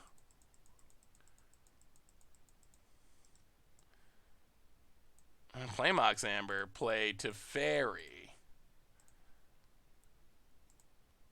Bounce Wishclaw. Play a Bauble. Crack the Bauble. Get back the Bauble. Pass the turn. About it. Taps. Come on. Come on. Is it like Momir Vigon Arena? Similar. Better because you have all the cards in the game. That's one of the things I didn't like as much about Arena Momir. Do you lose your sub badge after a month? Yeah, I think that subbing lasts for a month, for as long. You sub for a month at a time, and the badge, I believe, lasts for as long as you're a subscriber. Oh! Canonist! We found it! We found it! Okay, that makes me feel better. So, we can play Silent Clearing. Play Monastery Mentor. Replay Mox Amber. Cast the new Mox Amber. Mentor. I mean, this deck does do really cool things sometimes. It hasn't done them as consistently as we would have liked, but it has done really cool things. Canonist. Take up to Fairy. Alright? Alright? Save us, Canonist. Keep us alive against... I mean, our opponent's deck does normally need to cast a bunch of spells in a turn to win. So as long as this Canonist sticks, I think our meme is going to pay off finally in our very last game to let us get the win. Oh, I'm sorry, Oddity Odyssey. Yeah, that's just how Twitch works, unfortunately. And opponents comes it up. Okay. So we actually did manage to... We finished with a 2-3. All right, Helichrome, challenge me in just a... I gotta decline so I can look at the deck again. Challenge me in just a minute. I will let you know. So, opponent was playing Ad Nauseam. So what did we learn? Ethersword Canonist ended up being the hero in the end, which is amazing. No, that's all good, Odyssey. I mean, I appreciate, like, seriously, the best that you can do to support, like, subbing is great and all, but just, like, hanging out for the stream and doing all that stuff, that's what I care about more than anything. Like, that's the most important thing. So, huge thank you to you for just, like, hanging out and having fun tonight. That's what really matters with all this, so... I just feel bad that you don't have your sub badge. So, so what do we learn? Ethersword Canonist saved the day against Ad Nauseam. We finished 2 and 3. Meh. I mean, not a super great record. The deck, we got to see the absolute worst possible aspects of the deck, which is just like one land do nothing draws. Then we got to see the best aspects of the deck, where you have these crazy, like, flip your Erayo, your opponent just can't beat it. I don't know what to make of it. I think the biggest word I would use to describe this deck is just inconsistent. Obviously, we're in a 5-match, 1-league sample size. For me, though, it just felt inconsistent. It felt like the good games are really sweet, and we get to do crazy mentor things and Erayo things, but the bad games are, like, really, really bad. So... where does that leave it? I don't know. I don't even know. But it is a cool idea, and it does do really spicy things when it gets going. Urvok, welcome to the Fishbowl. Thank you for your subscription. Huge scoops here for you for the 28th month. What is Affinity like these days? Like, how do you play it? How is Affinity these days? Helichrome, send me the Momir challenge, and we can wrap up with a game of Momir tonight. Oh, we have an anonymous gift sub to Oddity Odyssey. Well, you're back, Oddity Odyssey. Welcome back to the Fishbowl. Thank you for your subscription. Big cheer for you, and thank you, Anonymous, for the gift sub to Oddity Odyssey. The badge is back. It's back. All right, so Momir. If you're not familiar with the absolute beauty that is the Momir format, and Momir's great. Momir's about, I forgot. I also have giveaway cards. So two things. We've been doing giveaway cards where I make you guess the card, and then I will sign them and send them to you. Two things to say about that. One is, I intentionally got a couple of harder cards today for the giveaway because I felt like some of the other ones were too easy. Two is, if you've already won, I have your information, I have your cards. I'm hoping to have all the cards that have been given away so far shipped out this week. So I ran out of envelopes, so I gotta wait till I get more envelopes in the mail. But yes, they will be shipped out shortly. But the envelope pinch is slowing it down a little bit. But I'm hoping by the end of the week I will have the envelopes and have them all shipped out. So, all right. So card to give away, and you know how this works. I give you hints. You have to guess what the card is. If you guess the card, you just email me, sarfanel@mtgoldfish.com. You are the winner of the card, and if you'd like me to sign the card, let me know, and I gladly will. If you don't want it signed, I'm not offended by it. And I intentionally chose some harder ones, because I felt like we'd have some too easy of cards lately. So, this card... this card, I think it's worth a couple bucks at least, probably. I'm pretty sure. I think it's on the reserve list. I think. So this card, it is very old. It is from Homelands. Is the set that it's from. It might be the best card from Homelands, I think, because Homelands was a pretty pitiful set. So I think it might be the best of the Homelands cards. It makes a token that I'm not sure is made by any other creature in Magic. I could be wrong, and I'll probably get yelled at if I am wrong. But the token type it makes, I want to say is unique. At least it's not something that I have seen. That is a good guess, Leaderman. Oh, wait, I think, where's the first one? It has been named, I want to say Brew 182 was the first one. It is Wall of Kelp. We were halfway there with Linger Man, with the Kelp token. Yes, the card is Wall of Kelp. Wall of Kelp, it's a classic. 2 mana, summon wall. You get a 0/3, you can pay 2, you make a Kelp token, which you treat as a 0/1 wall. So it's just a wall that makes more walls. Brew182, I believe, was the winner. Send me an email, sarah.empty@goldfish.com. Let me know if you'd like me to cite it, and I have a couple more that we'll do as we do our Momir here. I was planning on, oh no, wait, we played first. All right, we gotta wait till turn 3. I was planning on doing them throughout this stream, but I kind of forgot. So, hey, you almost accidentally won the Wall of Kelp giveaway. You almost did it by accident. So we are playing Momir right now. If you're not familiar with Momir, this is... I was too focused on trying to cast my Emery spells from the graveyard, Zach.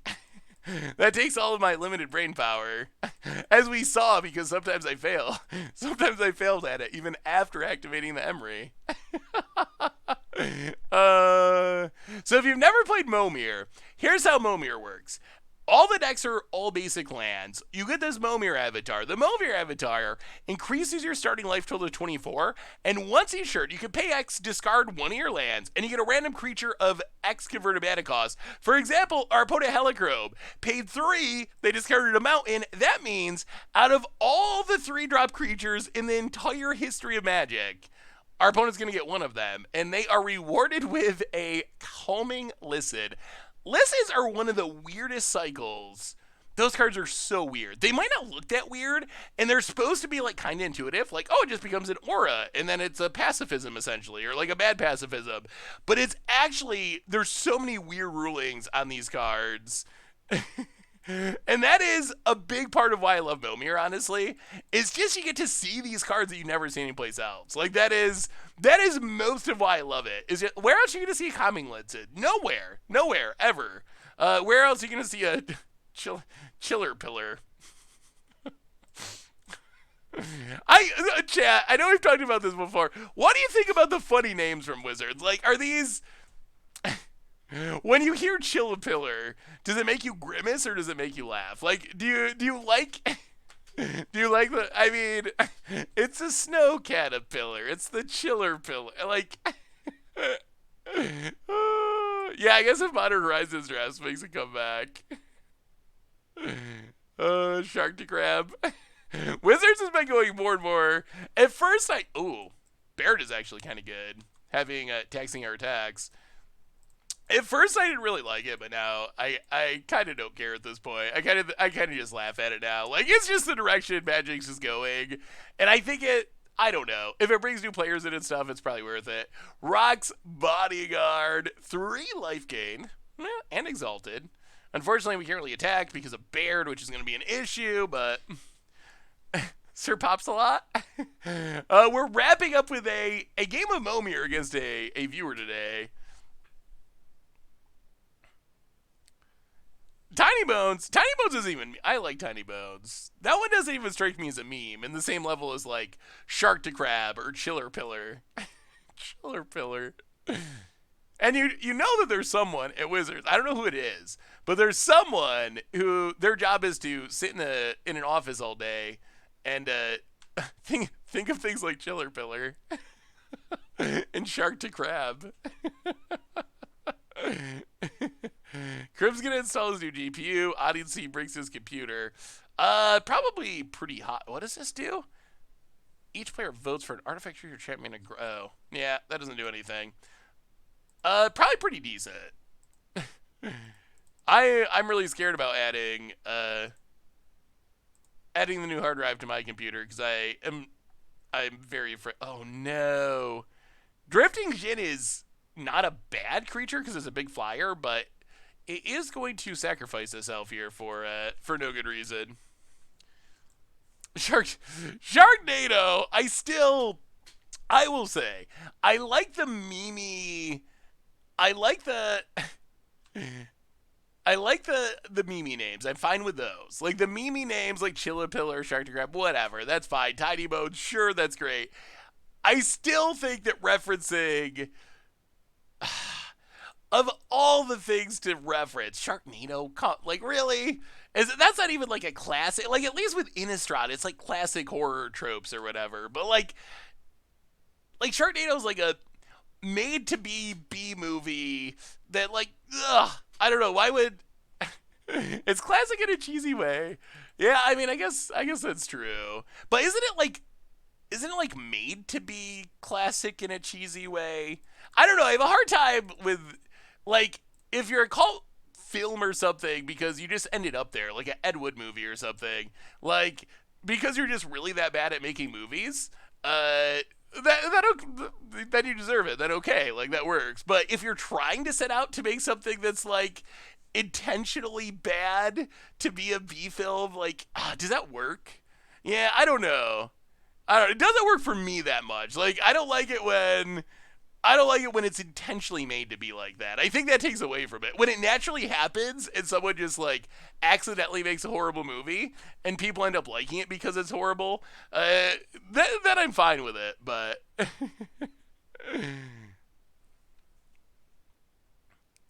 I mean the card's good. No, I don't have a problem with the card either. The card is very solid. I like the card. I just don't know if I like the Sharknado reference. I don't mind references to more like classic things, but that's like not even that classic. It was only a few years ago. Oh boy.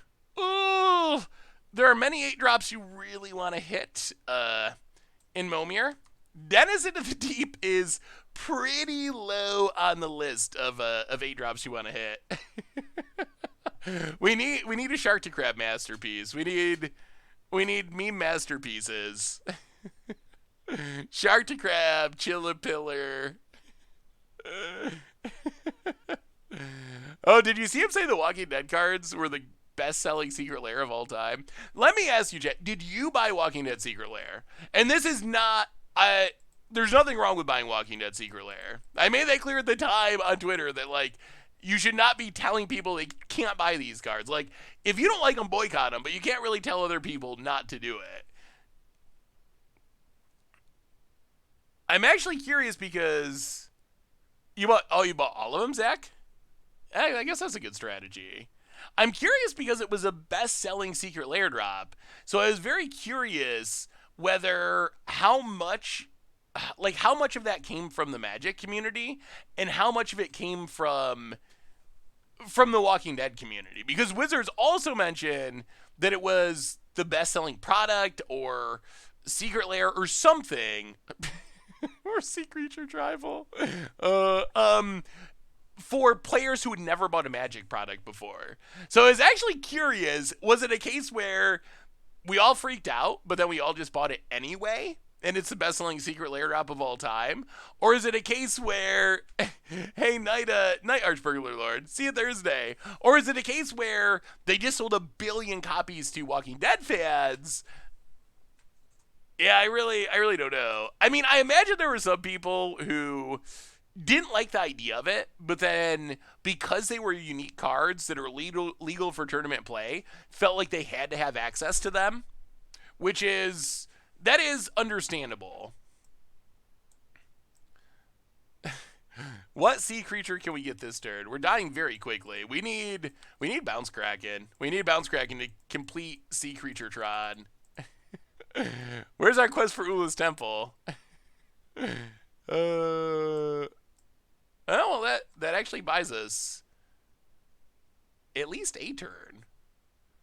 Okay, not dead yet. Not dead yet. Imperial Archangel. Gonna hold down the fort for a minute.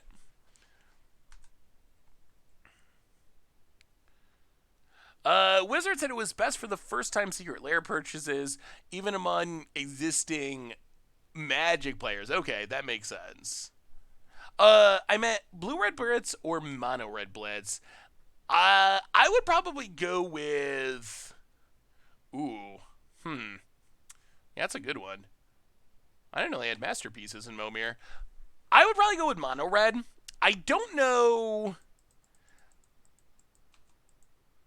I think the Mono Red build is strong enough that it's probably not necessary to splash into blue and have a Vern Force is sweet, but I don't think it saves us.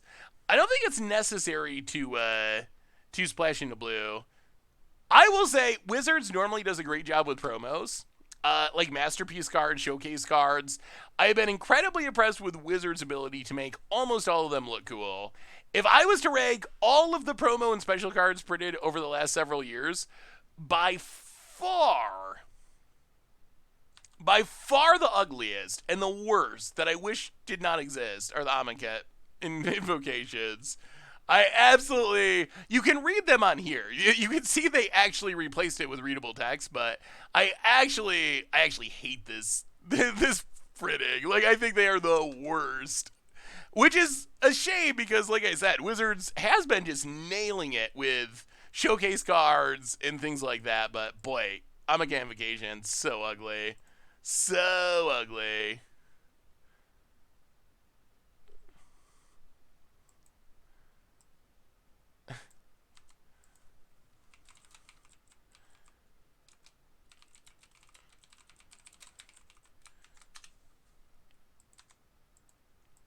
Pass the turn. You like the invocations?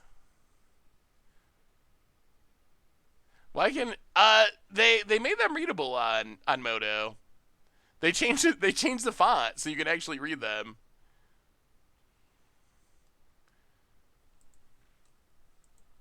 Opponents. I want to build a promo cube where every card is a promo. Masterpiece type cards. Ooh, that would be sweet, but also probably extreme. Oh no, bring her. Okay, that would be sweet, but also extremely expensive. I would assume, like $31,000 expensive. Yeah, the font was pretty bad.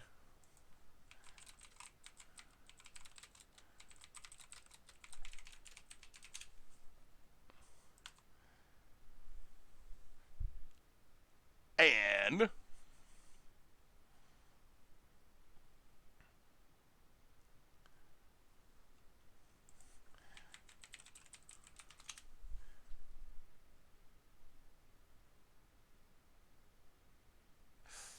you can't read the Phyrexian Elish one. I mean, that one was written in another, not real, but in another language, though.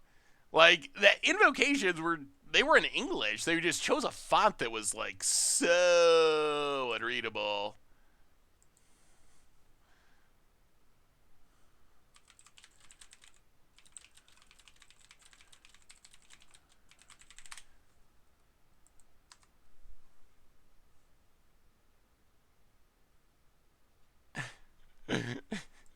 Hazaret the Pervert was that was kind of classic. It did look like pervert.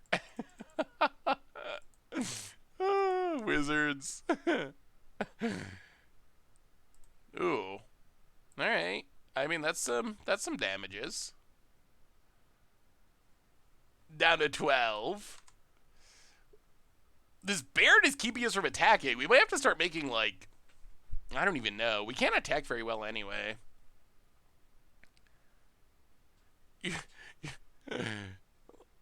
My little pock champs. I guess I could. Opponent gonna start bringing our creatures. These sapperlings. I don't know if they're strong enough to save us. Opponent's gonna yoink the Verdant Force. Or no, the Denizen. Okay, sure. Are 4-drops the best for hitting removal creatures? The problem with 4-drops is there's so many of them. Ooh, unspeakable. Yeah, opponent's getting pretty close to killing us. We're gonna need to hit something this turn, I think, or we're gonna die. So there are mass removal at there's mass removal at 8 mana.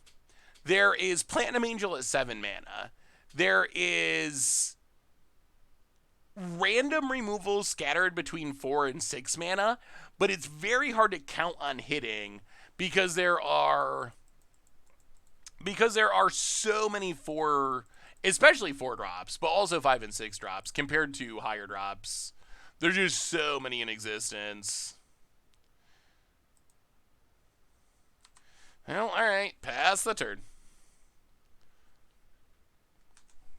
Well, why this Momir game goes never ending? Let's try. Okay, this one is really this one's really hard. I don't think anyone's gonna get this one. So this I think is probably a bulk level card. I don't think it has any serious value.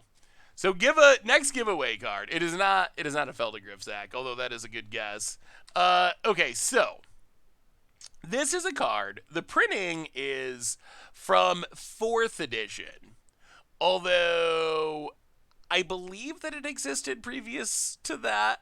It is a card that it's red. It's a red card. It is an enchantment. It's a card that it hoses a color. If you have a blue player, let's say, in your commander play group, you could bring this in just to kind of stick it to your blue opponent.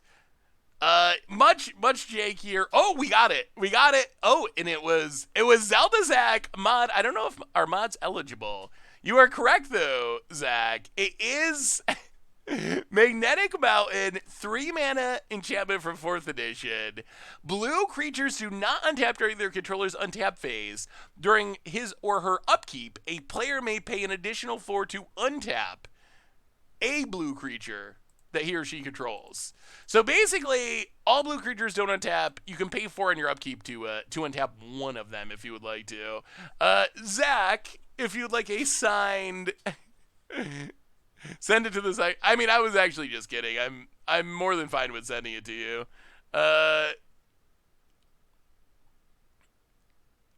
But who is the second person though? I know Zach was the first person. Your opponents can't gain life at the beginning of each end step. Each opponent loses life. You go, yeah, we're just all right. Let's go. We're just locked here.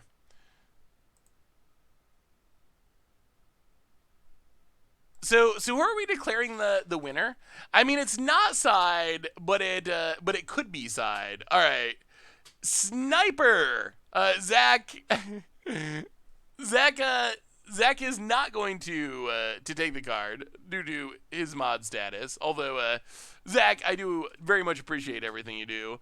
Sniper, if you would like a Magnetic Mountain, either signed or unsigned, up to you. Just let me know. Send me email, sarfredalum@mtgoldfish.com, and I will hook you up. So email away. Can you end up with duplicate creatures? You can. It is purely random. I should have talked about that last game more. Basically, we're just locked under removal every turn, and I don't think...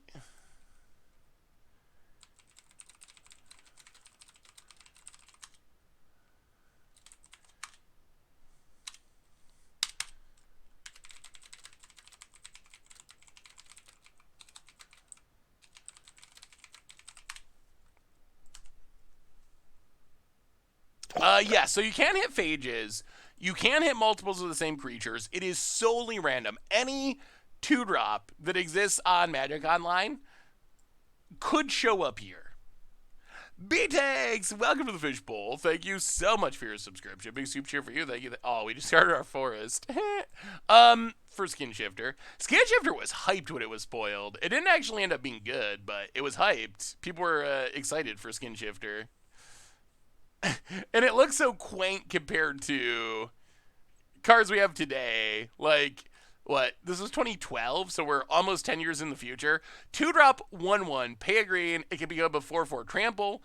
It can become a 2/2 with flying, or it can become a 0/8 until end of turn. You can only use each one once each turn. But people were like legitimately hyped for Skin Shifter back during its era. And now, like, I don't know, would this even see play? I don't even know if this would see play. I don't know if it didn't see play at the time, so it definitely wouldn't see play now, I guess. It's playable in Canadian Highlander? Interesting. What makes it playable in and Canadian Highlander. Yeah, one drops going for a dork is interesting. I think mathematically, your highest percentage of hitting a mana dork, I believe, if you're all in on that plan, is to make a 0 drop. Because yeah, if it was 1 green, then it would actually be pretty good. I wonder if 1 green, pay 1 the next turn to make it a 4/4 until end of turn. Is that too good? I don't even know. That might be fine. Maybe it'd have to be a 3/3 or something, but yeah, if it was 1 mana, I could see play. Yeah, so I think if you're just all in on mana dorks, 0 drops is the way to go because you can hit. Oh, opponent gets ramped too. Opponent's hitting all the good stuff. Because you can hit Dryad Arbor, and there's only like a few kobolds. Memnite, Ornithopter, and Dryad Arbor. So, like, 1 out of 10 0 drops, maybe, I want to say. Maybe it's 12, somewhere in that range, is a mana dork. Dryad Arbor is technically a 0 mana creature as far as Momir is concerned. So, even though it's technically a land, it essentially just works like a mana dork. So I think that is the best odds for mana dorks. Hitting 1 drops makes sense too. I can see the argument there. And you get the problem with the 0 drop plan is all the rest of the 0 drops are stone whiffs. So you're like 8% to win the game, maybe, essentially by having double mana starting on turn 1, which is insane. But then you're like 92% to just get stone nothing. 1 drops are a little more consistent. 2 drops also has some upside. 2 drops you can hit a bunch of mana dorks. There's a bunch of 2 mana mana dorks now. And then Gigapede. The old school Chiller Pillar. And then you can also hit like Phyrexian Revoker to name Momir and randomly win the game. Yeah, Sangromancer is going to gain our opponent a ridiculous amount of life. I have gained a huge respect for Sangromancer thanks to Richard playing on Commander Clash and being really good every time he plays it. I guess I should just start playing it for value. Bob is insane. What's the other I win? There's something else that just literally wins you the game at 2 mana, and I can't think of what it is right now. My Momir's rusty. It's been a while. It's been a while since I Momired. There's something else that's just, like, literally game over.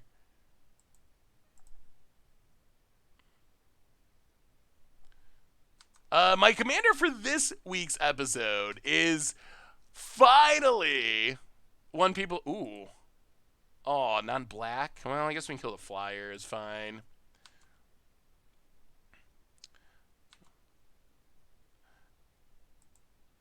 Yeah, let's get in there. My commander this week is finally Hans. Finally getting the odds.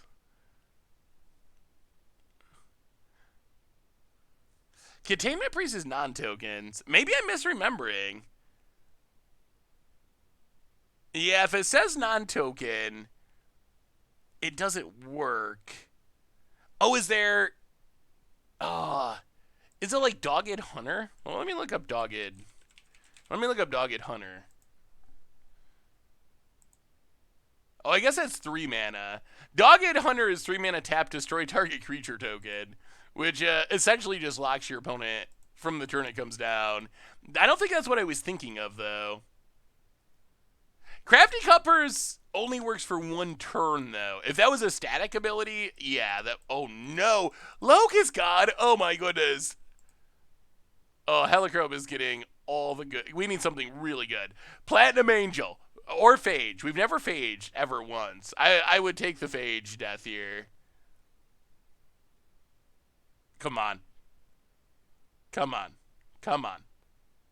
Oh, my goodness. Okay. The game continues. Whoo! Not a Platinum Angel, but it is an angel, and it is a good one. Huh, yes, we will get rid of both of those.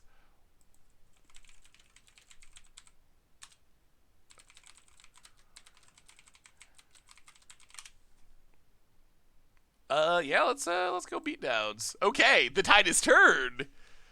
Oh, that was a good swing. That was a big swing in our favor.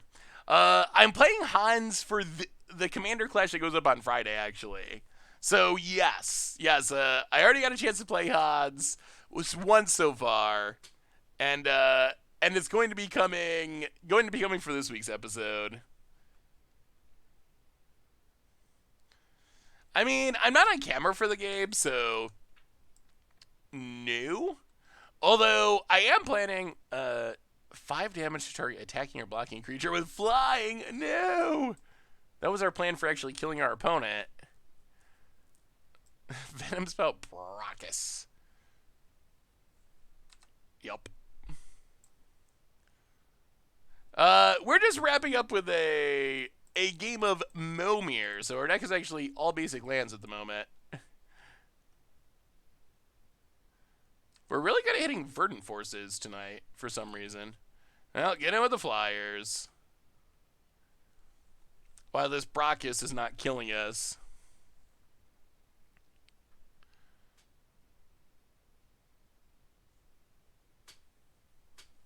I believe you can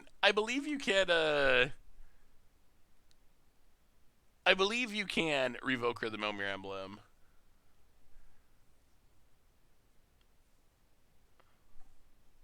Boot it. Oh no! No. Oh, Avatar of Woe is so good. Removal is like, if you play Momir, you want ramp, you want card draw, you want removal. Those are, I mean, I guess that's kind of the same as any game, except because your deck is all lands, you rely on hitting those on creatures, so it's much rarer that you actually get a single removal spell in a game, because it's just all random creatures. So if you can hit something like Avatar of Woe, it's so good for you. I guess if there's good news, our opponent's kind of far behind on board. This Alphamir is going to take down our Gigapede, but yeah, opponent's going to get in the Avatar Woes. The same version, too. Always a masterpiece, apparently.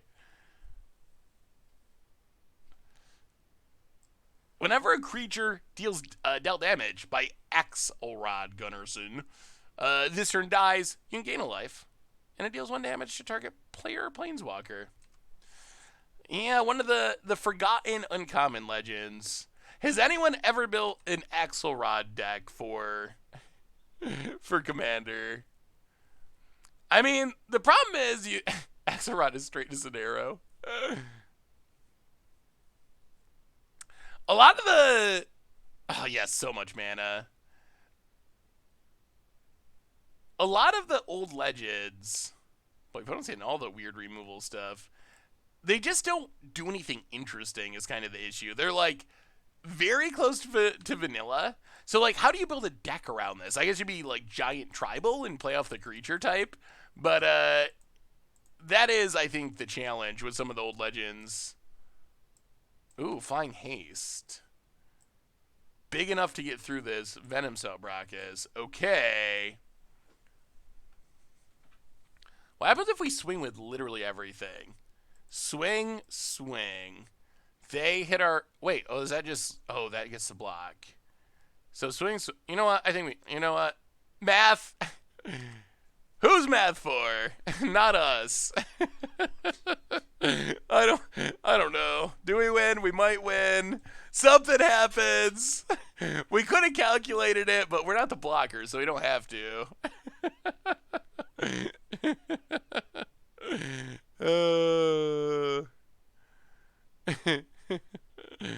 I mean, hopefully this is lethal. The thing is, so our opponent can... This can shoot down one of our flyers. This can shoot down this flyer. So they're only taking 5 in the air. This blocks our biggest thing. So opponent takes 5. Oh, I think it's still... Yeah, that still looks lethal. So this shoots down this. This shoots down this. Opponent takes 5, 8, 9, 10. Oh, I'll take Xaxes. Whoo! I think this is actually Xaxi. That was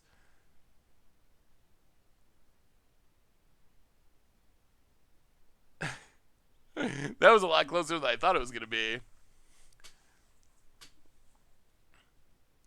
Is Momir like Hearthstone or is Hearthstone like Momir? Well, Momir has existed for a long time. Actually, back in yeah, assuming our opponent plays it the way that I think the optimal way, I think we get in for exactly 11. Momir, there was a time when Momir was actually like a semi-competitive format that you could play on Magic Online. There were actually leagues. Well, no. I mean, I don't know if. Oh wait. Haha! After bashing old Axelrod. At what point of damage made the difference? that is the highlight of Axelrod's 25 years of existence in Magic. Like, that is it. It did it. It did a thing in a game of Momir and actually won it. That is the pinnacle, the apex of the Axelrod. What are the chances? I actually thought we had 11 combat damage. I didn't think we needed the Axelrod damage, but our opponent was a blocker, and they did the math and came up with a better plan than we did. Oh, I think the zero plan's really bad. Well, now we've already skipped zero, so remind me next time, and I'll do it if you really want me to. I don't think it's... Ooh, Dragon Whisper. Dragon Whisper was kind of a sweet card. Dragons of Tarkir was kind of a sweet set. Remind me next time we Momir, and I'll try the zero drop strategy. I think the optimal strategy is to start at 2, whether you're on the play or the draw. And then if you're on the play, you need to skip 1 more drop to get up to 8 mana. That's kind of your... Seagraph Scob. That's kind of your overall goal, typically, is to get to 8 mana. That's kind of the sweet spot for the most part. So yeah. So that means you got to skip 2 drops if you're on the play. Or, wait, reverse. 2 drops if you're on the draw, 3 drops if you're on the play. Hey, what's up, Elraf? How are you? I'm just happy we got to see... You know, if our opponent wants to, Oh, they got to skip this anyway. All right, never mind. I was going to say, if our opponent wants to skip their turn to pump, but we were just talking about how they're going to have to skip this turn anyway to get to 8, so it's kind of a freebie.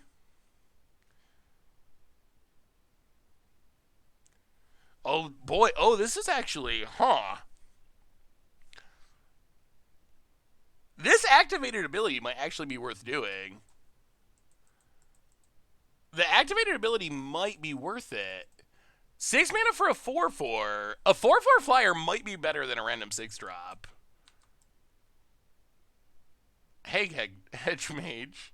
We don't control 2 or more of anything that's relevant, so it doesn't do anything. Hit you for 1. Pack Rat or Momir for discarding each turn.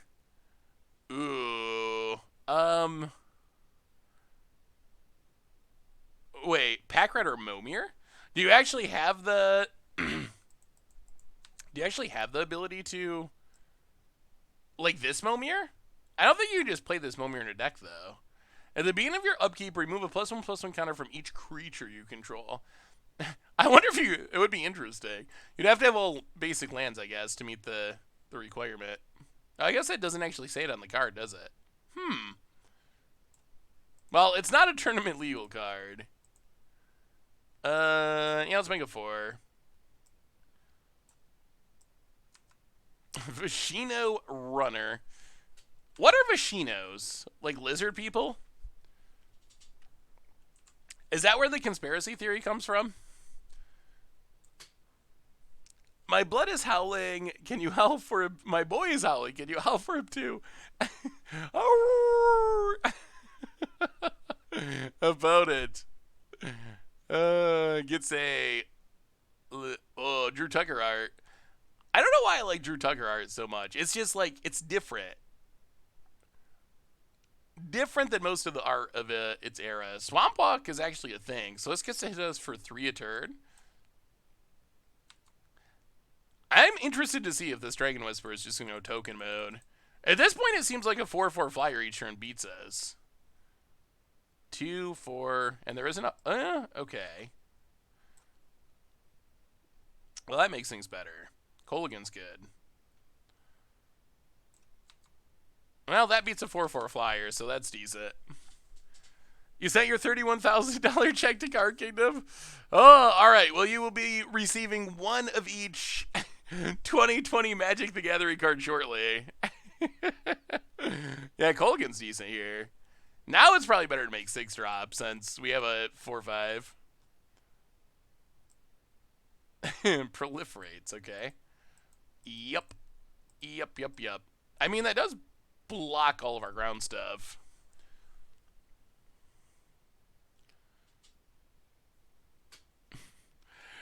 Oh, no.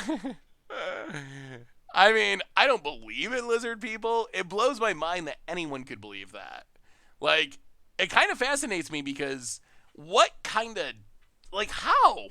How could anyone with a functioning human brain end up going so far down some sort of rabbit hole where they end up believing that lizard people rule the world or something? Like, how do you get there? Like, how is that actually a pathway that a human can go down? I mean, I guess that's true. Like, people actually believe the Earth's flat.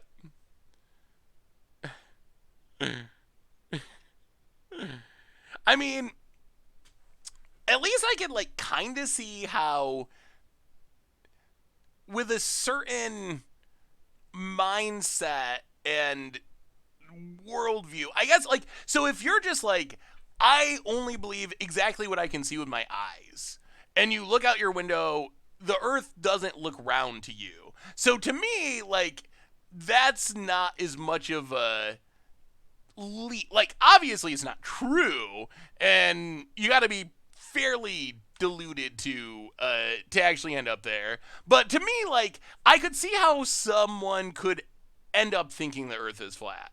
Like, if you, I don't know, didn't have much of an education growing up, and you just kind of like look out your window, I can kind of see that. On the other hand, my 2-year-old nephew would be able to tell you that lizard people are not a thing like that, and he has 0 level of anything, but you just kind of intuitively know. Wow, oh my goodness, the dragons are stacking up. Oh, and it's double strike dragon. Oh my goodness. Oh, that's so good. Wow, Dragon of Turkey or Tribal. Wow, that's fortunate. Okay. Well, yeah, that's not the worst. So our Colligan gains double strike thanks to our Atarka. Well, this is like an old standard deck from 5 years ago. Yeah, the dragons are ruling this world. No lizard people necessary. The Vashino is not doing anything. It's just hanging around generating conspiracy theories. Boat it. Harmender is an interesting card to me, but I don't really know what you do with it. It also has sweet Rebecca Gayar. I really hope there's a Rebecca Gay Secret Lair drop. Like, there's gotta be. That is, the artist series is so interesting. Ooh, I have not seen a Sinks to the Second Sun yet. At the beginning of your post-comment main phase, there's an additional beginning phase. Yes! Oh, this was the card I was excited about playing from Commander Legends. I kind of forgot about it. I haven't played it yet. I'm going to have to put it in a deck because that is a really cool card. Oh, wow, and that untaps and lets him make... Oh, that Sphinx might beat us.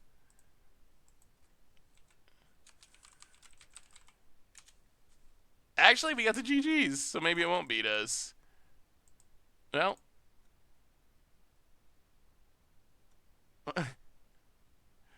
Oh.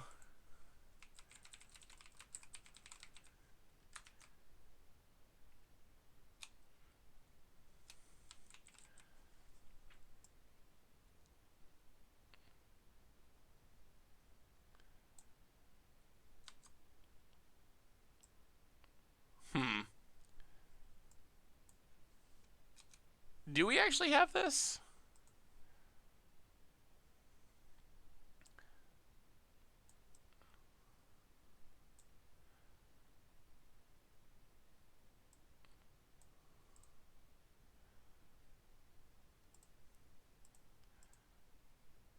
Well, do some triggering. Oh, maybe we should have attacked with the ground creatures. I forgot that they're getting double pumped.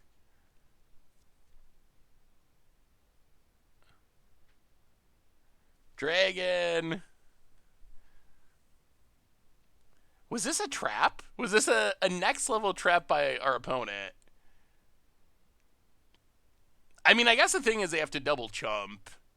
So they lose the Sphinx, they lose the dragon, they take... Oh, so they're just they are just dead. Yeah, I was not thinking about the double pump. Oh, and it tramples too. Oh my, oh, it's okay. Yeah, that was... Yeah, opponent was super dead. On second thought. Oh, good game, Helichrome, and oh my goodness. So we got in Momir. We got in Mommern. We got in Modern. Had a little moto action tonight. Good to play some Momir again. So what did we learn? Momir, still a fun way to wrap up a stream. Esper, Erayo Mentor. If we play a deck like this again, we'll go all in on the lock plan because honestly, we went 2 and 3 and the deck felt inconsistent.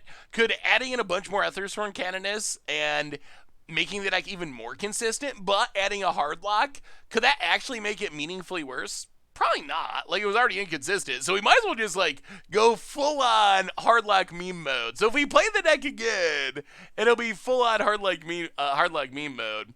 But on that note, everyone, that brings us to the end of our stream for tonight. Quick reminders. First off, we'll be back on Thursday. Second off, if you won a card today, email me. Let me know the card that you won, your address, and if you'd like me to sign it or not. And I will try to get all the cards out this week. We'll be back on Thursday. Replay YouTube, that's where you'd find the old streams, normal YouTube, interesting stuff coming up on there. More Modern for Against Odds tomorrow. A video about Magic prices went up today. Check that out. And one more reminder that our sponsor tonight is Card Kingdom. And maybe you need some Magic cards. Maybe you need, I don't know.